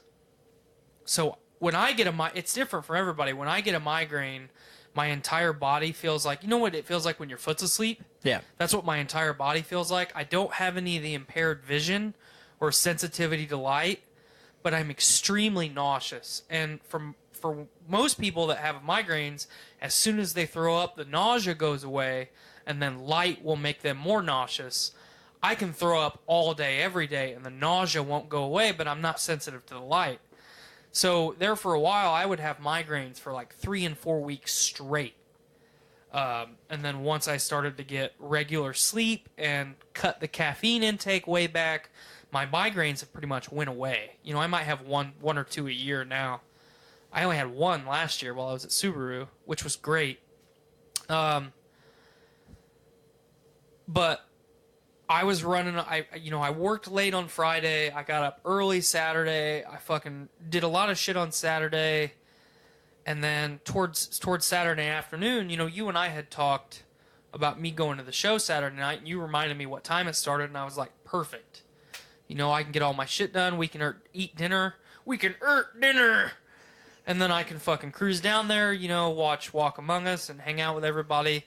And then literally right about the time that I was going to get ready, I fucking got hit with a migraine. And it's just debilitating. Yeah. I can deal with the light. I mean, like I said, I can deal with the light and shit, but fucking nausea is something that I can just not deal with. I have a fucking reoccurring, or a constant plaguing neck injury from fucking high school sports, that whenever I get a migraine, that fucking neck injury is like amplified, and then I'm just fucking down for the count. I just can't do it. I just can't do anything. So, really the only thing that I have is to go to sleep. So I went to sleep and then fucking slept for like 14 hours. Gotcha. So, otherwise I would have showed up, because I was really looking forward to seeing Nate and the girls, and obviously you. They put on a good show. I can't remember the last song they played. Something like "How the Gods Kill" or something like that. I think that's something to do with gods. I love it when they play that song. I've only seen them play it one other time, but it's such a soft beginning with just Sarah, and then Veronica comes in with some really low singing vocals, and it's just that, and then it just builds up, and eventually like Nate comes in and Veronica comes in, and Veronica's piano it's got a distortion pedal on it, and so it sounds that much cooler. Right. Well, piano's badass anyway. Yes. So once it all builds up to that, and it's just the coolest fucking thing ever, and I love it when they play that song. It's my favorite song that they do. Make it your ringtone. I'm not a fucking Misfits fan. I don't like the Misfits, but I like Walk Among Us. That's cool. I like what they do. I like how much fun they have doing it. You could see it on their faces. You can enjoy their performance. Their performance overall. They're having a good time, just doing something that they love. Are you going to the Shakedown? Yes. Not to change the subject. Yes, I'll be there. That's this Saturday, right? No, Saturday. No, it's September 7th, 8th. So it's the weekend after 8th or 9th. Weekend after Labor Day. Yeah, Walk Among Us is playing Friday night. I might not be there. We're going to the Colts kickoff concert. Fucking lame. I told Miranda I would go. Yeah, you know who's not going? Me. Originally, you said you were going to go with us. Yeah, and then you didn't tell me when it was time to buy tickets, so I got out of it. It's free. Well, either way, I'm not going. Okay. Because Thursday night, I'm going to a Purdue game, and then Friday night, we're going to the fucking Five Finger Death Punch concert. This Friday, yeah. Yeah. Not this Friday. Next Friday. Yeah. Next Friday. Yeah. And then a couple days after that, I'm going to a Colts game. Oh. Not some shitty fucking kickoff concert. Yeah, I don't want to go, but I'm doing it for her. She does a lot of shit for me, so I'm doing it for her. I'm a strong, independent man who doesn't need no woman. But I guess the plan is she's gonna go to the Shakedown earlier in the day, set up a tent, and we're just gonna go from the Colts kickoff concert to the Shakedown and just camp. Cool. And so we'll just be there. I haven't decided if we're gonna venture out that way. Oh man, the next night is a Dwarf Among Midgets playing again. We'd be Yesterday's Chips, the Sluts, Bunch of bands. Only Human. Only Human. Yeah. I feel like there's one or two more, but... Oh, Lucifist. Probably more than likely Lucifist. Huge stacked lineup. It's going to be great. It's going to be a good time. I can't wait for it. Not looking forward to not having signal, but you know what? It's a show. I don't need to be on my phone. You're damn right, you piece of shit. Because I remember last year, I think Miranda and I had just started seeing each other, and I came home from the scene Between the Buried and Me with Nick, and I got home, and she's like, I'm out here. You should come out. And I'm like, it's 2 a.m. Fuck it. Drive out to Mulberry. 2 a.m. Why not? Yeah. Yeah. You did it. I did it. That was a fun night. So you told me that you had a topic. We've rambled enough. Let's get to the topic. Mike and I today, we were talking. Sucking each other off. That wasn't happening. Okay. I'm gonna pretend it was. Damn it. God damn. Yeah, it was Luckily, no phallic members were involved. none of that. I was on quality. It was Mike and Tiffany. Oh God. So I was talking to Mike. Okay. Well, I mean, that's weird. You should have been talking to baby girl. Nah. God no. No. So we mostly talked about like computer parts and components and stuff. And Did she buy a penis? No, she didn't buy a penis. And her husband hasn't died of a Lawnmower accident yet. Still pending. Damn. Death pending. But no, we somehow, I don't know how we did it, but we got on the subject of Alien. Alien, the movie? Aliens, like Xenomorphs and James Cameron, Ridley Scott. Fuck yeah. Two of the greatest directors of all time. So we got on the subject of mostly Prometheus and Covenant. Okay. And, like, you know, the inception of... That's funny, because we talked about He Prometheus and Covenant on Friday. Oh, really? Yeah, when we were with All Around Music. I'm not telling you to look at this right now, but you said computer parts, and that made me think of that. Okay. That's a 960 gig SSD. It's not a bad price. I got $150. I was gonna say I got a terabyte SSD in there. Yeah. I think. Yeah, it is a terabyte. $150. Nice. Yeah, we got on the subject of Covenant and Prometheus, and I guess I forgot that. Oh yeah, because Matt said it was one of his favorite movies. Mm-hmm. That's right. I remember now. But no, so we were talking about Alien Covenant and how it basically ushers in the inception of the xenomorph, the straight up xenomorph that we all know and love, right, with a few differences. But we started talking about like where will the next one go? Like what is going to be the next one, and how is it going to lead into the original Alien? Because there's a lot of questions. Like, okay, so if David, Michael Fassbender's character, creates the xenomorph, how did this engineer ship with the actual engineer in it have a ship that has all the eggs if David's the one that created it? So, are you asking me this? It was more of like a broad question that like we asked ourselves. Like, okay, and so like, are you asking me this at this point? Sure. Okay, so just discussion. We're gonna dive into some fucking alien shit. That's a good way. That's a good way to end the show. Yeah. You know, aliens and okay. So one that I'm gonna steal from Miranda. I'm sorry, Miranda, if you're still watching this, but Blaine and I are gonna go see The Predator together in a couple weeks. I don't think she cares about that. Yeah, that's why I'm telling you.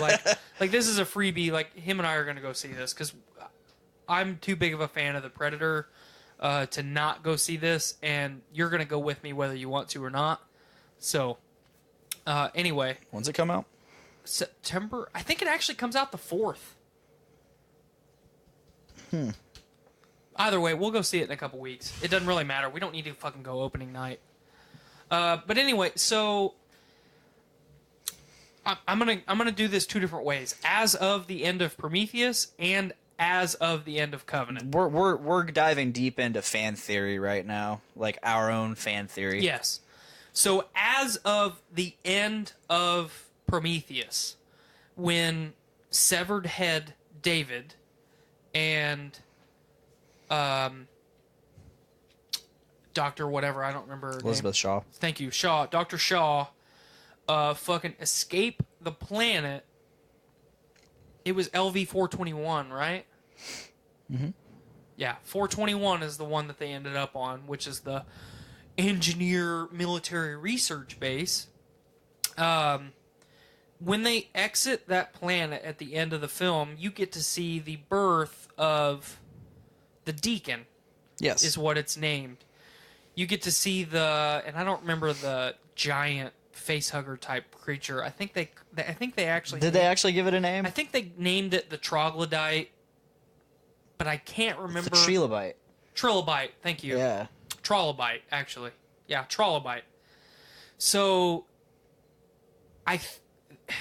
it's weird to really break the ending of that movie down, because it's like, okay, she got infected with the goo, and her man got infected with the goo. but then she got infected with the goo from his goo. From his goo.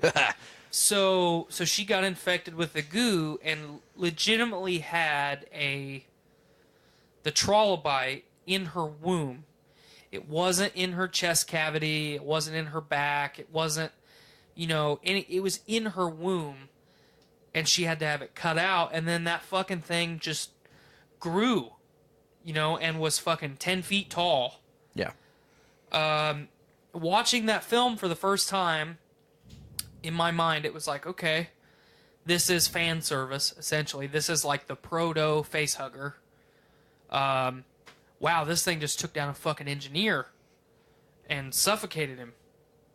And impregnated him. And impregnated him. So let's see what happens here. I didn't think at the end of that film that we were actually going to see anything, and then we get the Deacon, and then it's like, okay, cool. But wait a minute. Shaw and David just left the planet. All the black goo is still on the planet. Wait then. No, the black goo is not all still on the planet. It's in that ship. So why are they showing us the Deacon? Oh, okay, it's just fan service. Yeah. And then it really just was. As the film ended, it was like, but that's not a xenomorph, and that wasn't a facehugger. So why even show us any of this other than fan service? You know what I mean? So Shaw and David's head go to escape the planet. It's like they're going to find the engineer homeworld. That's what they say at the end of the movie. That's what they're looking for. We're going to go find who fucked us up, basically. And it's like, why? Why not just fucking cruise back to Earth with that spaceship? Well, she's got this idea that... No, I get it. But, just looking at it from the perspective of somebody who's not a fan of the franchise, it's like, bitch, all of your fucking friends and family just died. Literally, all of them. Like, the guy that they flamethrower? Yeah. He was starting to turn into a xenomorph-esque creature. His fucking head started to elongate from the black goo. You just saw all that shit. Charlize Theron fucking just tried to murk you. You're in a ship with a fucking severed robot head. Pack your shit and fucking head back to Earth. Take you a long fucking nap and head back. Like, look at what that ship could do for fucking technology, even as advanced as technology was at that point. Real quick tangent. You talk about Lawrence Fishburne and fucking Bryan Dickface Cranston, how disappointing they are in movies. Look at fucking Idris Elba. Oh, I loved him in that movie. He was in the movie for 3 fucking minutes! And he didn't have a big role. But in the trailer, he did. Was he? Did he? Yes! Oh, shit. I don't remember the trailers. Okay, anyway. I liked his character. Well, maybe that's why I didn't really mind him, because to me, the trailers... His character was very satisfying. Dissatisfying? No. His character was very satisfying. Yeah. Like, I'm just the captain. I'm just here to make sure shit's going right, and then... The moment shit doesn't go right, ship. I'm gonna fucking crash this spaceship. My job is to pilot this ship. That was his only goal. I'm gonna do it, and he did it. Yep. So, but what I'm getting at by bringing this up, like, They escape 421, fucking zoom off into space.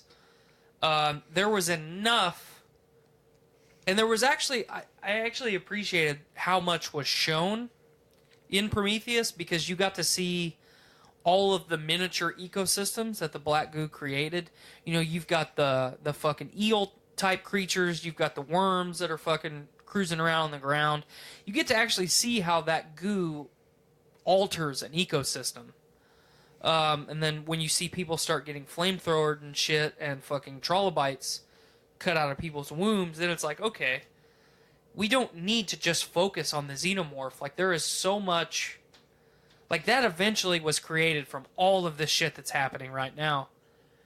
And then you get to Covenant, and Shaw's dead, which pissed me off. Yeah. That was very disappointing. I really liked her. I really liked the actress's performance as Shaw. I'm not a big Charlize Theron fan, so anytime anyone can eclipse Charlize Theron in a movie, I'm very satisfied.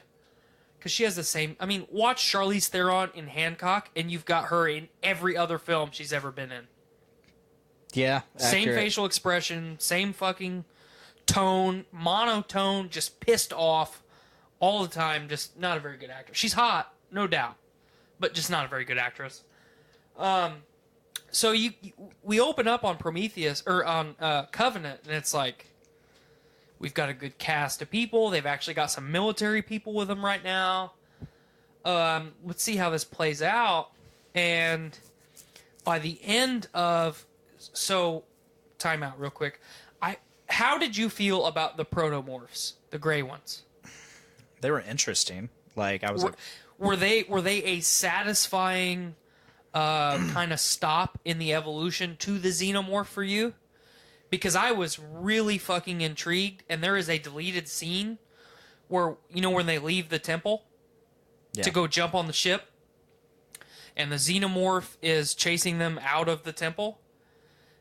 The way that scene was originally shot, and it's a deleted scene now, but the protomorph, the one that's left alive, is running at them from the other direction.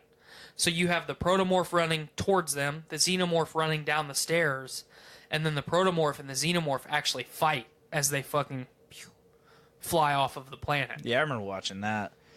Yeah, the protomorph was interesting. I found them kind of annoying, and they were more of an inconvenience. I mean, obviously an inconvenience because it was fucking murdering everything. But I don't know. They just didn't seem... So the reason I asked that is because the backburster scene, when the protomorph initially bursts out of that guy's back, that's total fan service. That's total fucking Aliens novels / Alien AVP comics. That is fucking fan service 101. That motherfucker bursting out of that guy's back. And then they just start to fuck shit up. Yeah. You know? I really like that they continued the black goo being what fucked this planet up on why all the life is gone. David just fucking unleashed everything. Yeah, David just unleashed it all. And so that scene, rewinding again. Yeah, he didn't even give them a chance to like to talk to him or anything. He didn't figure anything. He's like, you came to fuck us over, I'm here to fuck you over. Yeah. I was a little bit disappointed that he didn't at least communicate with them. Yeah, same before here. he started fucking nuking them, you know? But so anyway, fast forward, the protomorph, I really liked the way that it was done. I thought it was interesting. How did you feel about the xenomorph being the size of that beer can and then being fucking 9 feet tall in 30 seconds? This is one of the things Mike and I argued about today. I was like, it wasn't your typical xenomorph. It was not a xenomorph. I would call this a proto-xenomorph. Exactly. I was like, it wasn't your typical xenomorph. He's like, what do you mean? I'm like, well, I mean, it just popped out of the egg or it popped out of the guy's chest and it was a xenomorph already. Yep. He was like, well, that's how they all do it. I'm like, Mike, no. They originally start this is a typical xenomorph head, snake body. This is typically how a conversation with Mike goes. Love you, Mike, but this is how it goes usually. you start talking to him, and he'll be dead set on what he believes and will not. So eventually, you can change his mind. Eventually, hopefully. But so I was like, no, there's the chest burster, and then it cocoons itself into a xenomorph, and it molts into a xenomorph. Correct. He's like, what do you mean? I'm like, because he initially thought I meant like the face hugger. That's what turns in. I'm like, no. And it depends on what the animal incubates in, on how it comes out, ends up as a xenomorph. Yes. So Alien 3, you've got the dog alien, smaller, faster, a lot more lithe and limber, versus the fucking xenomorph popping out of people, which is typically considered the drone. Yes. The drone, or well, actually, no. It's the warrior. And in video games, it's the warrior, but in the movies, it comes out as a drone. So yes, I was going back to some AVP Extinction. Yes, Such a good fucking game. Love that game. Yeah, I love that. There's the mission at the very end of the Predator campaign where you have to fucking take out an alien hive that has a pred alien queen. Yep. Not pred aliens, pred alien queen. Yep. I was like, holy fuck. God, such a satisfying game. All three of those campaigns were fantastic. Yes. Anyway, I don't want to go down the AVP Extinction rabbit hole because we'll be here for another hour because I fucking love that video game. Same. Drop your beacon, boys. Did you ever have like a bunch... I have to ask you this. Did you ever have like a bunch of the comm guys with the submachine gun? Like, they were cheaper than making like actual Marines, so you just made a bunch of those to fill fucking unit space? I don't think so. And then if one of them died, you could still call down shit. I did all the time. I would have like 4 of them in my fucking group, so when one died, I just called some more shit down. Yeah, I don't remember. I don't remember playing the Marine campaign too much. It's kind of like Command and Conquer, where you have the fucking if you're the USSR, they have a resource gathering fucking tank that's got a little machine gun on the top. Oh yeah. So I would just rush people with like 700 of those instead of building tanks and shit. I would just rush people with that. They could never win. We'll have a whole discussion on these games. Yeah, we will. But so anyway, yeah, I mean, I was not a fan of that. That clearly showed me. I was like, okay, this is not your run-of-the-mill. This is basically alien. This is not your xenomorph. Excuse me. This is definitely something that, because first of all, there was no queen. Well, Shaw was the queen. Shaw was essentially the queen. Yeah. She only laid 2 eggs. 1 egg, 2 eggs. 4 eggs. 4 eggs. There's 4 of them. 4 eggs. Okay. That's why at the end of the film, when Shaw and Tennessee are getting put down for their naps. Not Shaw. But Not Shaw. You know what I'm saying. The Shaw replacement and Tennessee are getting put down for their naps. Not only is David fucking cranking out embryos into those cabinets of people, of fucking colonists. Mm-hmm. How do you think that he fucking... Yeah, there was 4... I think there was 4 eggs total. Okay. Well, so today Mike and I were discussing like our theories on how the next one's going to go. And we think one of those embryos is a queen. Because first of all, he's on a ship that has like over 2,000 settlers. So that's 2,000 bodies. Think if one of those is a queen, something that he thought up to, continuously crank these things out. It's perfect. So we think the next movie is going to go into that. He's going to create the queen. And somehow that queen's going to turn against him because it's an animal, essentially. And it's going to kill him. And like, he's already loaded up a ship full of these eggs. The ship we see in Alien. And like with one of his last dying moves before like the queen kills him or something blows up, or the hero of the movie blows the shit up or something, he's gonna send out those ships, and there's gonna be several of them. Oh, so you're saying he gets to some other engineer planet? Yeah, because he's got control of that ship now. Right. So he gets to whatever engineer planet that he wants to go to, starts cranking out fucking aliens, and then when it's all said and done, he sends out more engineer ships. They're basically seeds. They're seeds. Yes. I like that. The only thing that I have a problem with where we're at right now in the kind of mythos is where do the Yautja, the predators, The Yucha? Yautja. Yautja. I always call them Yucha. Yautja.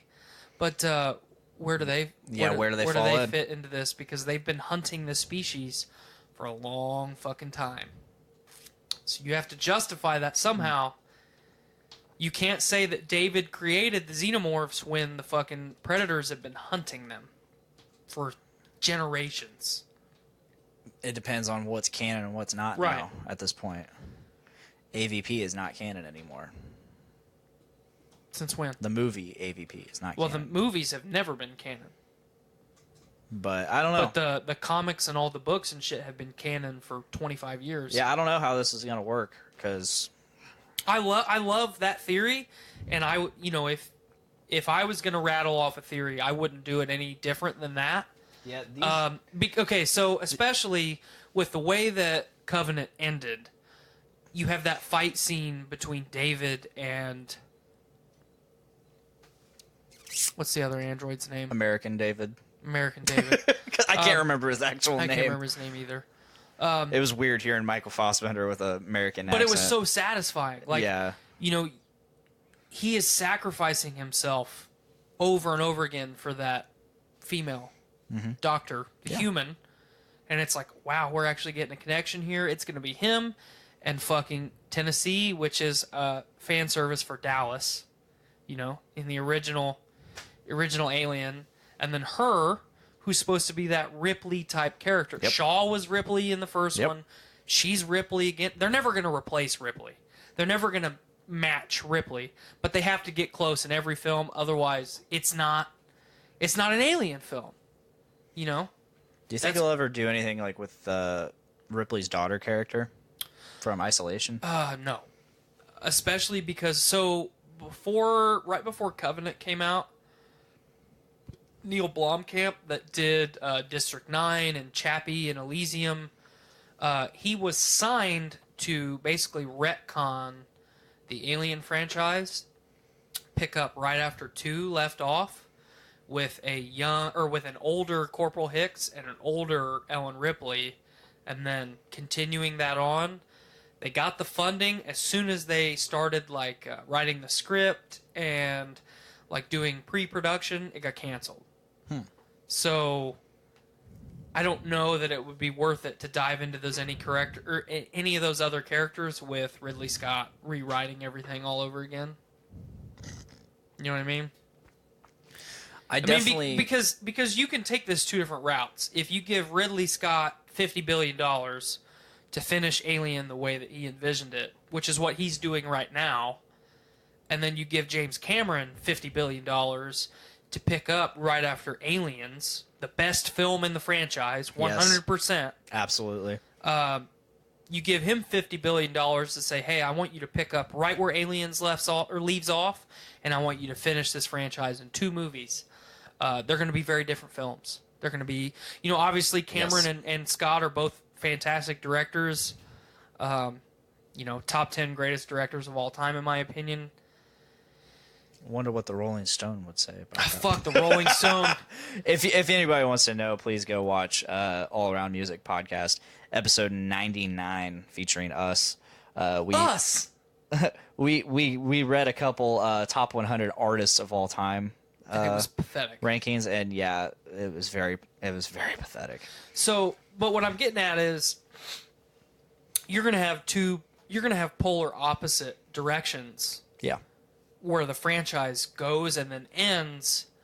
I don't know that I 100% like the way that Ridley Scott is taking it, because when he announced to fans that he was going to be directing Prometheus and how it tied into the Alien franchise, it's like, okay, we are finally going to get some answers. We are finally going to know what the fuck's going on, where these things are coming from. And at the end of the Prometheus, I'm sure you were just like I was pissed. I was just like, what? I just fucking sat through this whole thing. I gotta wait for another movie. It was awesome. No. It was awesome getting to see an engineer. Yeah. Such an important fucking character or a species between aliens, predators, and engineers, like, and then humans are stuck right in the Do middle. you know what they were called before they were called engineers? Space jockeys. Oh yeah, well, the one in Alien Yeah. is called the Space Jockey. Yes. You know, it's got that fucking elephant type helmet Yeah. with the trunk and shit. That's really weird looking. Which you later find out it's all just a suit. It's not even just the suit. It's like it's literally the little seat that they're in, which is cool. Yep. But I don't know. I was so disappointed. I liked Prometheus, but at the end I was so disappointed, especially because I had to wait for another film. And then my dad and I went and saw Covenant like the day before I got married. And I loved it. I was fucking wound up. You know, it was an alien movie for me. Yeah. But still, I wish they would have just called it Covenant, not Alien Covenant. Yeah. They would have stuck with the theme like Prometheus had. You know, Prometheus. it would make Covenant. it a little bit easier. Because they're naming it after the ships. Right. I really overall like I love these movies. I love the mood that they It's very set. somber. Yeah, exactly. And It's not fucking sunshine and daisies. it feels good to watch, like to be immersed in that mood for the duration of those movies. As odd as that sounds, like No, yeah, for sure. I Like- mean, you get immersed in what you're watching, Yeah. and it makes it because of the musical score and the way shit's written. It makes it very easy to get immersed into the story that you are digesting. You don't have to try to get into those movies. You're either into them or you're not. You either fall into that mood or you don't. And I think it's really easy. The people that don't like those movies because they can't adjust to that, kind of range of emotion and accepting kind of that writing style. I have to go back and point out more, though, like how important the heroine character is yes, to all of these franchises. Both actresses, the one that played Shaw and the one that played the other one, I can't remember her name. They did such a good job. The films would not be worth watching if you did not have that heroine-esque character. Because they're always trying to emulate Ripley. Sigourney Weaver did a lot of shit in her career. That is fucking Sigourney Weaver. That is Sigourney Weaver at her best. That did so much for female actresses. Or just for actresses in general. It gave them... Sigourney Weaver made those movies. Even shitty 3 and 4, they were still decent. Her acting was very well done. She gave young women something to look up to, a strong, powerful character that wasn't just all muscle or all brains. It was a regular fucking person finding a way to survive. She did it over and over again. And whether you like Prometheus, whether you like Alien Covenant or not, it doesn't matter. You have to give the directors, or the director and the producers, credit for continuing that theme of having that heroine character, because they did it and they keep doing it and they're doing a good job of it. hell yeah. So, to wrap things up, where do you think it's going? What do you think is going to happen next?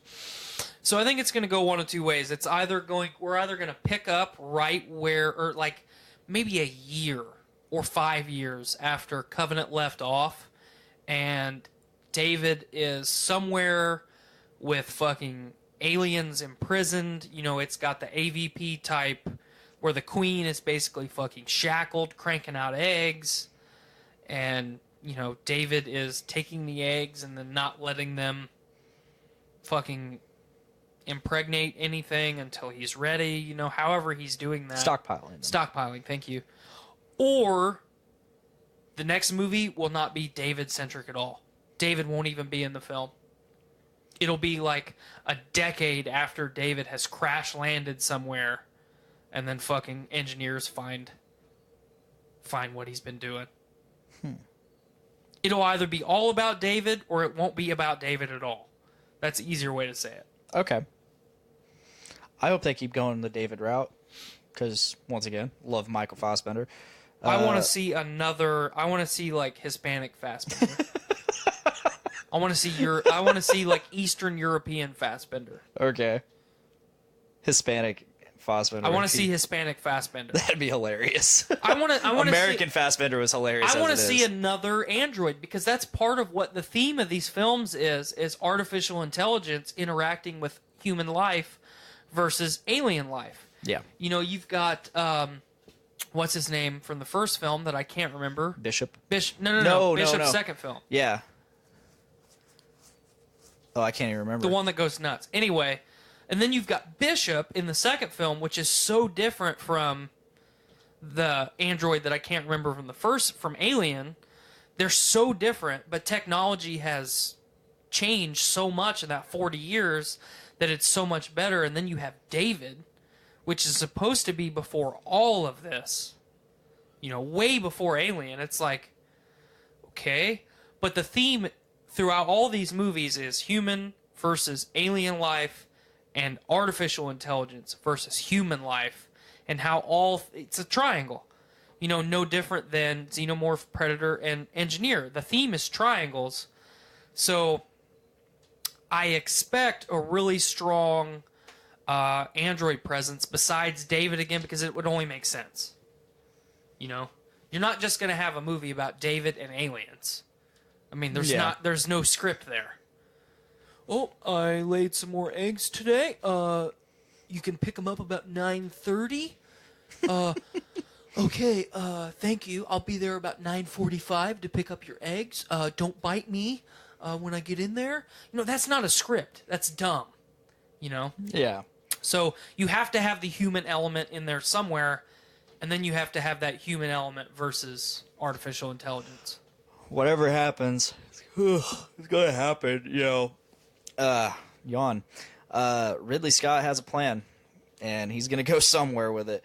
And you know, think he actually has a plan? I don't know. You see, Or originally, do you think he's pulling this shit off the cuff? Because I think he's pulling it off the cuff. Yeah, I do too. Because originally, after Prometheus, he said, "Oh yeah, next movie we're going to go far." Because this wasn't supposed to be. It's in the Alien universe, but it's supposed to go.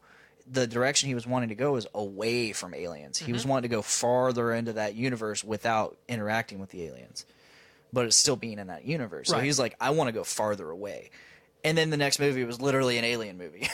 Right. It's like, okay. Oh. All right, we got to start wrapping things up. It's rappy time. It's rappy time. So I'm going to let you handle the plugs once today, because I'm again, going to go piss. All right, go for it. Once again, so we got that giant announcement that we're moving to our own feed. We're still going to be part of the Journey into Comics Network. I just want to reiterate all of this because I think it's important for you guys to know, so that way, if you want to still listen to us, you can subscribe directly to us at Podcastrophe. It'll be on Podbean initially. We're going to move to iTunes and Spotify. I don't know how many services we're going to be on, but definitely iTunes, Spotify, and Podbean under the Podcastrophe name. So that being said, you can subscribe directly to us, and if you want, I mean, say you only listen to us on Journey into Comics Network, you don't want all those other shows. I don't know why you wouldn't. They're excellent shows. They're all excellent shows. But if you want just Podcastrophe, you can subscribe just to Podcastrophe as soon as we get that feed up and everything. So, yeah, us having our own feed, it's going to allow us to grow. It's going to allow us to put out a lot more content throughout the week in terms of the audio show, in terms of everything, really. We won't have to worry about stepping on other people's toes. It'll just be a good time. And, we'll be able to interact with the fans more. We're going to start putting out our own, more merch and stuff more. Yeah, it'll be a good time. So, that being said, if you haven't already, please subscribe to us on the Journey into Comics Network at Journey into Comics at podbean.com. JourneyIntoComics.com, you can see all of the shit. You see all the shows with all their logos and all that. You get a better look at what's going on with the network. So, serious question. Go for it. What would you have done while I was creepily hanging out next to your skull if I just, silently snaked my tongue inside of your ear? I would have flipped. I would have... one of those. Okay. Anyway. Yeah, I just wanted to ask that real quick. Kind of break your spiel here. Okay. So yeah, subscribe to Journey into Comics Network on Podbean, Stitcher Radio, iTunes, Google Play Music, Spotify, and then you can check we have us. to say Stitcher Radio 7 times Yeah, because we Stitcher always Radio. forget to say it 7 Stitcher times. Radio, Stitcher Radio, Stitcher Radio. Please stop. I'm gonna stop. Other than that, you can check us out live on Facebook on the Podcastrophe Facebook page every Tuesday, roughly around 5:30 or 6. We have T-shirts. I've been linking them. They're at the Journey into Comics Network store on Teespring. I am currently wearing a Rolo the Destroyer T-shirt. I have a Heritage T-shirt right in front How of do me. they fit? They fit That's pretty what well. fans want to know. How do they fit? I'm wearing a medium. All my shirts are mediums. They're really snug, and I like it. They're it this very way. snug. Snug in a So good they way. fit a little small. I mean, yeah, they're fitted. Your tees. medium is actually a schmedium. They're fitted tees. Okay. So That's what I was I'm getting comfortable in them. It's not too tight. Like I have a few small shirts and they're too tight. I only got them because that's all they had.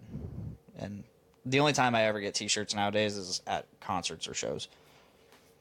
So if that's all they have and I really want it still, I'll get it. Okay. But I remember when I fit in a small when I was about 8 years old. I don't want to fit in a small.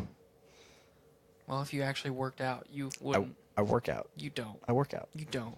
I work out. If you and I worked out together, you would be throwing up at the end of it. I want to work out together. Well, find some time and we'll do it. Anyway, so I think Did you that's talk it. about the donate button? Oh yeah, we got a donate button.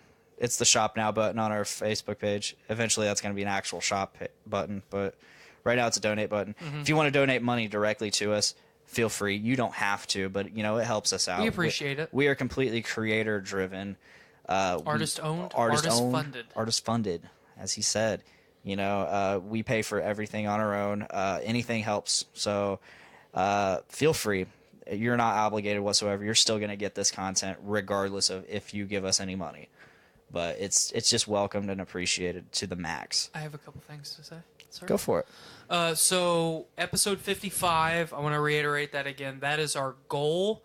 That will be our last episode on the main Journey into Comics Network feed.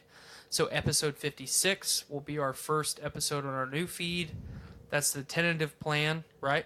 My plan was to, officially make the move on episode 55, but keep That's what I'm saying. keep episodes Yeah, going on. we'll have a couple weeks basically of backlog where it gets uploaded to both feeds. Yeah, that way we can make sure people get the message and we'll get moved over. We'll have to iron out the kinks, being on our own feed Mm-hmm. and all that.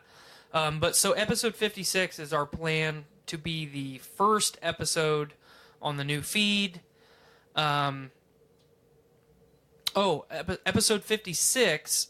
So the moment we go from the main network feed to the solo feed, our plan is to have all of our backlog of live streams / episodes uploaded to YouTube. Mm-hmm. I'm looking at you, Blaine, Yep. holding you accountable for doing the thing that we said we would do. So you'll be able to check us out on YouTube.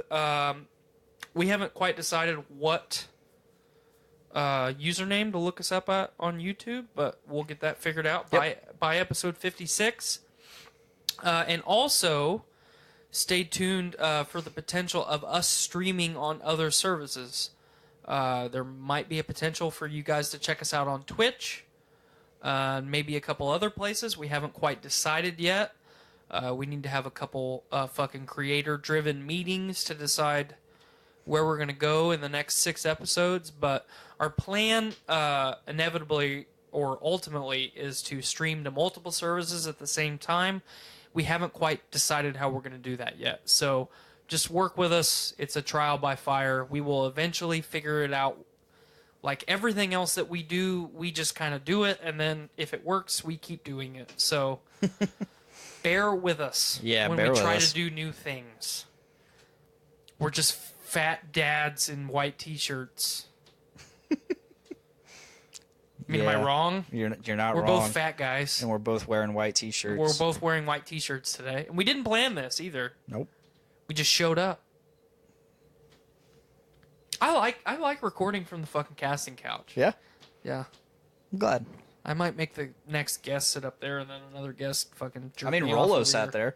Yeah. That worked out just fine. Yeah, he did. Except for that time that I had to get on my knees to, mess with the cables, and then I looked like I was And he blowing him. well, because if he would have sat down here, he would have, we would have suffocated from all the vape. Yeah, true. With him sitting up there and that vent being right there, I mean, it saved our lives. All right, guys. That's all I have to say today. That's all I gotta say. I'm done. We went kind of long again today. Oh well. All done. All done. If that is all, that is all. Thank you guys for watching. Thanks you guys for listening. We will see you next week, either Tuesday or you will hear us next Thursday. Maybe sooner. We might have a hangout or two. We don't know. We don't know. Tune in. And please make every day a big dick day. Do it. Bye, guys.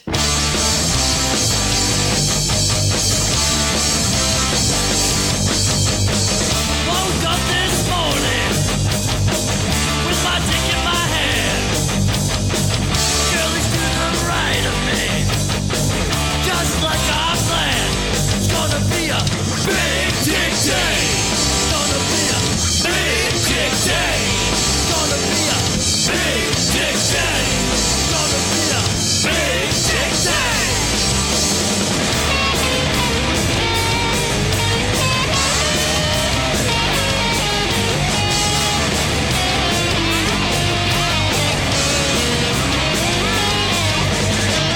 Big dick day. It's gonna be a big dick day. It's gonna be a big